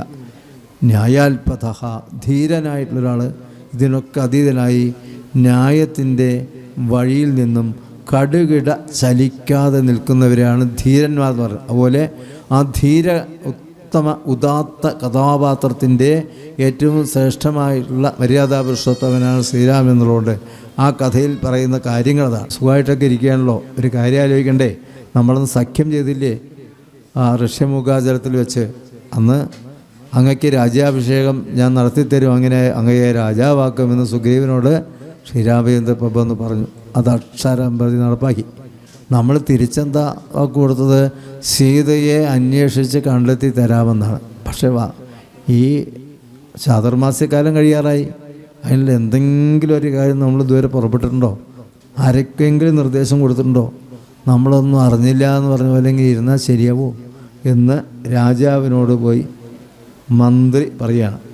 മാത്രമല്ല ഇത്ര മഹാബലവാനായിട്ടുള്ള ഒരാളെയല്ലേ ഇങ്ങനെ വധിച്ച് രാജ്യം അങ്ങയുടെ കയ്യിൽ തന്നത്. അതുകൊണ്ട് എനിക്ക് പറയാനുള്ളത് ഇത്രയേ ഉള്ളൂ. ചുരുക്കത്തിൽ അദ്ദേഹം ഹനുമാൻ പറഞ്ഞു, പ്രത്യുപകാരം മറക്കുന്ന പുരുഷൻ സത്തതിനൊക്കുമേ ജീവിച്ചിരിക്കലും. സത്തതിനൊക്കുമേ ജീവിച്ചിരിക്കണം ഒരുപാട് കേട്ടുള്ള വാക്കാണ്. അത് ഇവിടെയാണ് പറയുന്നത്. ഹനുമാൻ സുഗ്രീവനോട് പറയുന്ന വാക്കാണ്. ഒരാൾക്ക് ഒരു കാര്യം ചെയ്യാമെന്ന് പറഞ്ഞാൽ എല്ലാം ചെയ്തു, എല്ലാം അയാൾ നേടുകയും ചെയ്തിട്ട് ഒരു പ്രത്യുപകാരം തിരിച്ച് അയാൾക്ക് ചെയ്യാൻ തയ്യാറായില്ലെങ്കിൽ അയാളാണ് ഈ പറയുന്നത് സത്തതിനൊക്കുമേ ജീവിച്ചിരിക്കലും എന്നുള്ളത്. അപ്പോൾ അതാണ് അതുപോലെയല്ലേ ഇപ്പം അങ്ങ് എന്ന് എന്താ പറയുന്നത്? ഹിതവാദിയായിട്ടുള്ള രാജാവിനോട് മന്ത്രിക്ക് പറയാൻ ധൈര്യം വരേണ്ട ആവശ്യമില്ല. കാരണം രാജാക്കന്മാരെങ്ങനെയാണെന്ന് വെച്ചാൽ സത്യം ബ്രൂയാൽ പ്രിയം ബ്രൂയാൽ ന ബ്രൂയാൽ സത്യമപ്രിയം എന്നാണ്. സത്യം പറയാൻ അവർക്ക് ഇഷ്ടമാണ്, പ്രിയം പറഞ്ഞാൽ അതേ ഇഷ്ടമാണ്. അപ്രിയം സത്യം എന്ന ബ്രൂയാത്, അപ്രിയമായിട്ടുള്ള സത്യത്തെ പറഞ്ഞാൽ അവർക്ക് കലി വരും. സത്യമാണെന്ന് വെച്ചാൽ ഇത് പറയാൻ നീ ആരാ, എനിക്കറിയില്ലേ എന്നുള്ള ഭാവമാണ്. അപ്പോൾ ഹിതവാദികളും പ്രിയവാദികളും രണ്ട് തരത്തിലാണ്. ഹിതവാദികൾ ഇവ അപ്രിയമാണെങ്കിലും ആൾക്ക് നല്ലത് വരട്ടെ എന്ന് ഹിതം പറയും. അപ്രിയവാദികളും പ്രിയവാദികളാകുമ്പോൾ എന്ത് കൊള്ളരുതായ്മ ചെയ്താലും ജയ ജയ എന്ന് പറഞ്ഞ് മുന്നിൽ വന്ന് നിൽക്കും. അവരെ പൊഴുത്തിക്കൊണ്ടിരിക്കും. കാരണം അയാളുടെ സന്തോഷം, സ്നേഹം, അയാളുടെ എന്തെങ്കിലും ഉപകാരം, പദവിയൊക്കെ കിട്ടണമെങ്കിൽ എന്ത് വേണം? ഒന്നിനും കൊള്ളാത്തവനെ അങ്ങേ പോലെ ആരുമില്ല എന്ന് പറഞ്ഞ് വനവേന്ദ്ര വിളങ്ങുന്നു, ചന്ദ്രനെ പോലെ നിരുമുഖന്ന് വിരൂപനായിട്ടുള്ള ആളുകളും പറയാം. എന്താ കാര്യം? അത് അയാൾക്ക് സന്തോഷമാണേ. ഈ കേൾക്കുന്ന ആൾ ഞാൻ അങ്ങനെ അല്ലോ ചിന്തിക്കാറില്ല. ഇയാളിങ്ങനെ പറഞ്ഞല്ലോ, കണ്ണാടി കാൺമോളവും തന്നെ മുഖമേറ്റം നന്നെന്നു നിരൂപിക്കും എത്രയും വിരൂപന്മാർ എന്നുള്ളതാണ്. മറ്റുള്ളവർക്ക് കുറ്റം പറയും, മുറ്റും തന്നോട് കുറ്റം ഒന്നറിയുകയില്ല, തൻ്റെ കുറ്റം അറിയുകയില്ല. അതുകൊണ്ട് രാജാവാകുമ്പോൾ അങ്ങനെ പെട്ടെന്ന് രാജാവിൻ്റെ മുഖത്ത് നോക്കി ഒരു കുറ്റമൊന്നും പറയാൻ ആരും തയ്യാറാവില്ല. അവരില്ല. ഇനിയിപ്പോൾ വരാൻ പോകുന്ന ഭാഗത്താണ് വിഭീഷണൻ അങ്ങനെയൊക്കെ പറയണ്ടല്ലോ. ഈ വിഭീഷണനെ സീതയെ കൊണ്ടുവന്നു സമയം സീതയെ തിരിച്ചു കൊടുക്കണം വേണ്ടെന്ന രാവണനോട് പറയുന്നത്. സുലഭ പുരുഷാരാജൻ സതതം പ്രിയവാദിനഹ അപ്രിയ സജ പഥ്യസ്യ വക്ത ശ്രോതാജ ദുർലഭ എന്ന് വാൽമീകി രാമായണനോട് പറയാം. ഇവിടെ ലോകത്തിലെ ഹിതവാദികൾ, പ്രിയവാദികളിലെ പ്രിയവാദികൾ ഉണ്ടാവാം, ജയ ജയ സ്തുതിപാഠകന്മാരുണ്ടാവാം. പക്ഷേ അപ്രിയമായിട്ട് സത്യം പറയാനും തയ്യാറാവില്ല. അതിലവർ കേൾക്കുന്ന ആൾക്ക് ഇഷ്ടമല്ല. അത് യാഥാർത്ഥ്യമാണെന്ന് പറഞ്ഞ് അംഗീകരിക്കണ്ടേ? അതിന് പകരം എന്നെ പറയാൻ നീയായോ, എൻ്റെ മറ്റേ വാളിന് ഊണാക്കും നിൻ്റെ തലാന്ന മറുപടി പറഞ്ഞവിടെ രാവണൻ. കാരണം സത്യമാണ് പറഞ്ഞതേ, പക്ഷേ അപ്രിയമാണ്. അങ്ങനെ ചെയ്യരുത്, സീതയെ കൊണ്ടുകൊടുത്ത് രാമനെ ആശ്രയിക്കൂ എന്നൊക്കെ പറഞ്ഞു. അങ്ങനെയൊക്കെ പറഞ്ഞാൽ അത് അപ്രിയ സത്യമാണ്. അതുകൊണ്ട് തന്നെ അത് ഇഷ്ടപ്പെടാൻ തയ്യാറാവില്ല. അപ്പോൾ അതുപോലൊരു അപ്രിയ സത്യം പറഞ്ഞപ്പോൾ ഇവിടെ ബുദ്ധിമാൻ കൂടിയായിട്ടുള്ള കാര്യങ്ങളറിയുന്ന ആ രാജാവായിട്ട് സുഗ്രീവൻ പറഞ്ഞത്, സത്യമത്രേ നീ പറഞ്ഞതു നിർണയം, ഇത്തരം ചൊല്ലും അമാത്യനുണ്ടെങ്കിലോ പ്രത്യശനാപത്വം എത്തുകയില്ലല്ലോ, സത്വരമെന്നുടെ യാജ്ഞയോടും ഭവാൻ. ഇങ്ങനെ ഒരു മന്ത്രി ഒന്ന് പറഞ്ഞ് വളരെ നന്നായി. ഞാൻ അത് മറന്നിരിക്കുകയാണ്. അപ്പോൾ മറക്കാലാണ്. രാജ്യം തിരിച്ചു കിട്ടി. കൊട്ടാരത്തിലിരിക്കുമ്പോൾ മന്ത്രി പറഞ്ഞു, ഇങ്ങനെയുള്ള അമാത്യന്മാർ, മന്ത്രിമാരാണ് രാജാക്കന്മാരെ ഉപദേശിക്കുന്നത്. അങ്ങയെപ്പോലുള്ള ഒരു മന്ത്രി ഉണ്ടായത് എൻ്റെ ഭാഗ്യമാണ്. ഈ രാജ്യത്തിന് ഒരു കോട്ടവും വരില്ല എന്ന് ഹനുമാനോട് ഉറപ്പിച്ച് പറയുകയും ചെയ്തിട്ട് സപ്തദ്വീപസ്ഥനായ പല പല സ്ഥലങ്ങളിലായിട്ട് 7 ദ്വീപുകളിലൊക്കെ ആയിട്ട് വസിക്കേണ്ട വാനരന്മാർ, ആ വാനരന്മാരെ ഓരോരുത്തരെ വിളിക്കുക. നീലം, ഗവയൻ, ഗവാക്ഷൻ മുതലായിട്ടുള്ള പല പേരിലുള്ള വാനര ശ്രേഷ്ഠന്മാരുണ്ട്, ഗംഭീരന്മാരായിട്ടുള്ളവരുണ്ട്, ഒരുപാട് ബലമുള്ള ആൾക്കാരുണ്ട്. ആ വാനന്മാരെയൊക്കെ വിളിച്ച് ഓരോ സ്ഥലത്തേക്ക് 4 പാടും ഓരോ ആൾക്കാരെ ഓരോ സ്ഥലങ്ങളിലേക്കായിട്ട് നമ്മൾ പറഞ്ഞയക്കുക എന്ന് ഇതിനെ സീതാന്വേഷണമായിട്ടുള്ള അവിടെ തയ്യാറാക്കിയിരുന്നു. വീണ്ടും അതിനുശേഷം സാധാരണക്കാരനെ പോലെ ശ്രീരാമൻ സീതയെ കാണാത്തതിൻ്റെ വിഷമത്തിൽ അങ്ങനെ ഇരിക്കുകയാണ്. അതിനെന്താണ് ഈ അന്വേഷണം ചെയ്യേണ്ടതെന്ന് അറിയുന്നില്ല. വാനരന്മാരെന്തെല്ലാം ചെയ്തു എന്നറിയില്ല, ആജ്ഞ ചെയ്തിട്ടുണ്ടോ എന്ന് അറിയില്ല. അപ്പോൾ ഉടനെ ലക്ഷ്മണനോട് പറഞ്ഞു, ഒന്ന് കാര്യങ്ങൾ തിരക്കി വരെ. ഇപ്പോൾ അതായത് ചാതുർമാസം കഴിയായല്ലോ, ഇനിയെങ്കിലും നമുക്ക് എന്താണ് സീതാന്വേഷണത്തിന് വേണ്ടി ചെയ്തിട്ടുള്ളത് ഒന്ന് അറിയണ്ടേ. അതുകൊണ്ട് ഒന്ന് ഓർമ്മപ്പെടുത്തുക. മാത്രമല്ല ഇതൊക്കെ മറന്നിരിക്കുകയാണെന്ന് വെച്ചാൽ ഒന്ന് ചെറുതായിട്ടൊന്ന് ഭയപ്പെടുത്തുകയും ചെയ്യുക. വധിക്കുകയോ ക്രൂരമായ കാര്യങ്ങളും ചെയ്യരുത്. ഓർമ്മ വേണമെന്ന് ഓർമ്മിപ്പിച്ച് തിരിച്ചു പോരും, അത്രയും ചെയ്യാൻ പാടില്ല. ലക്ഷ്മണനാണ് പെട്ടെന്ന് ദേഷ്യം വന്ന് പോയി വാളൊക്കെ എടുത്ത് പോയി കഴിഞ്ഞാൽ അത് ബുദ്ധിമുട്ടാണ്. അപ്പോൾ അതുകൊണ്ട് അത് വേണ്ട എന്ന് പറഞ്ഞ് വേണ്ട പോലെ അനുജനോട് സമാധാനിപ്പിച്ച് പറഞ്ഞയച്ചു. അപ്പോൾ പക്ഷേ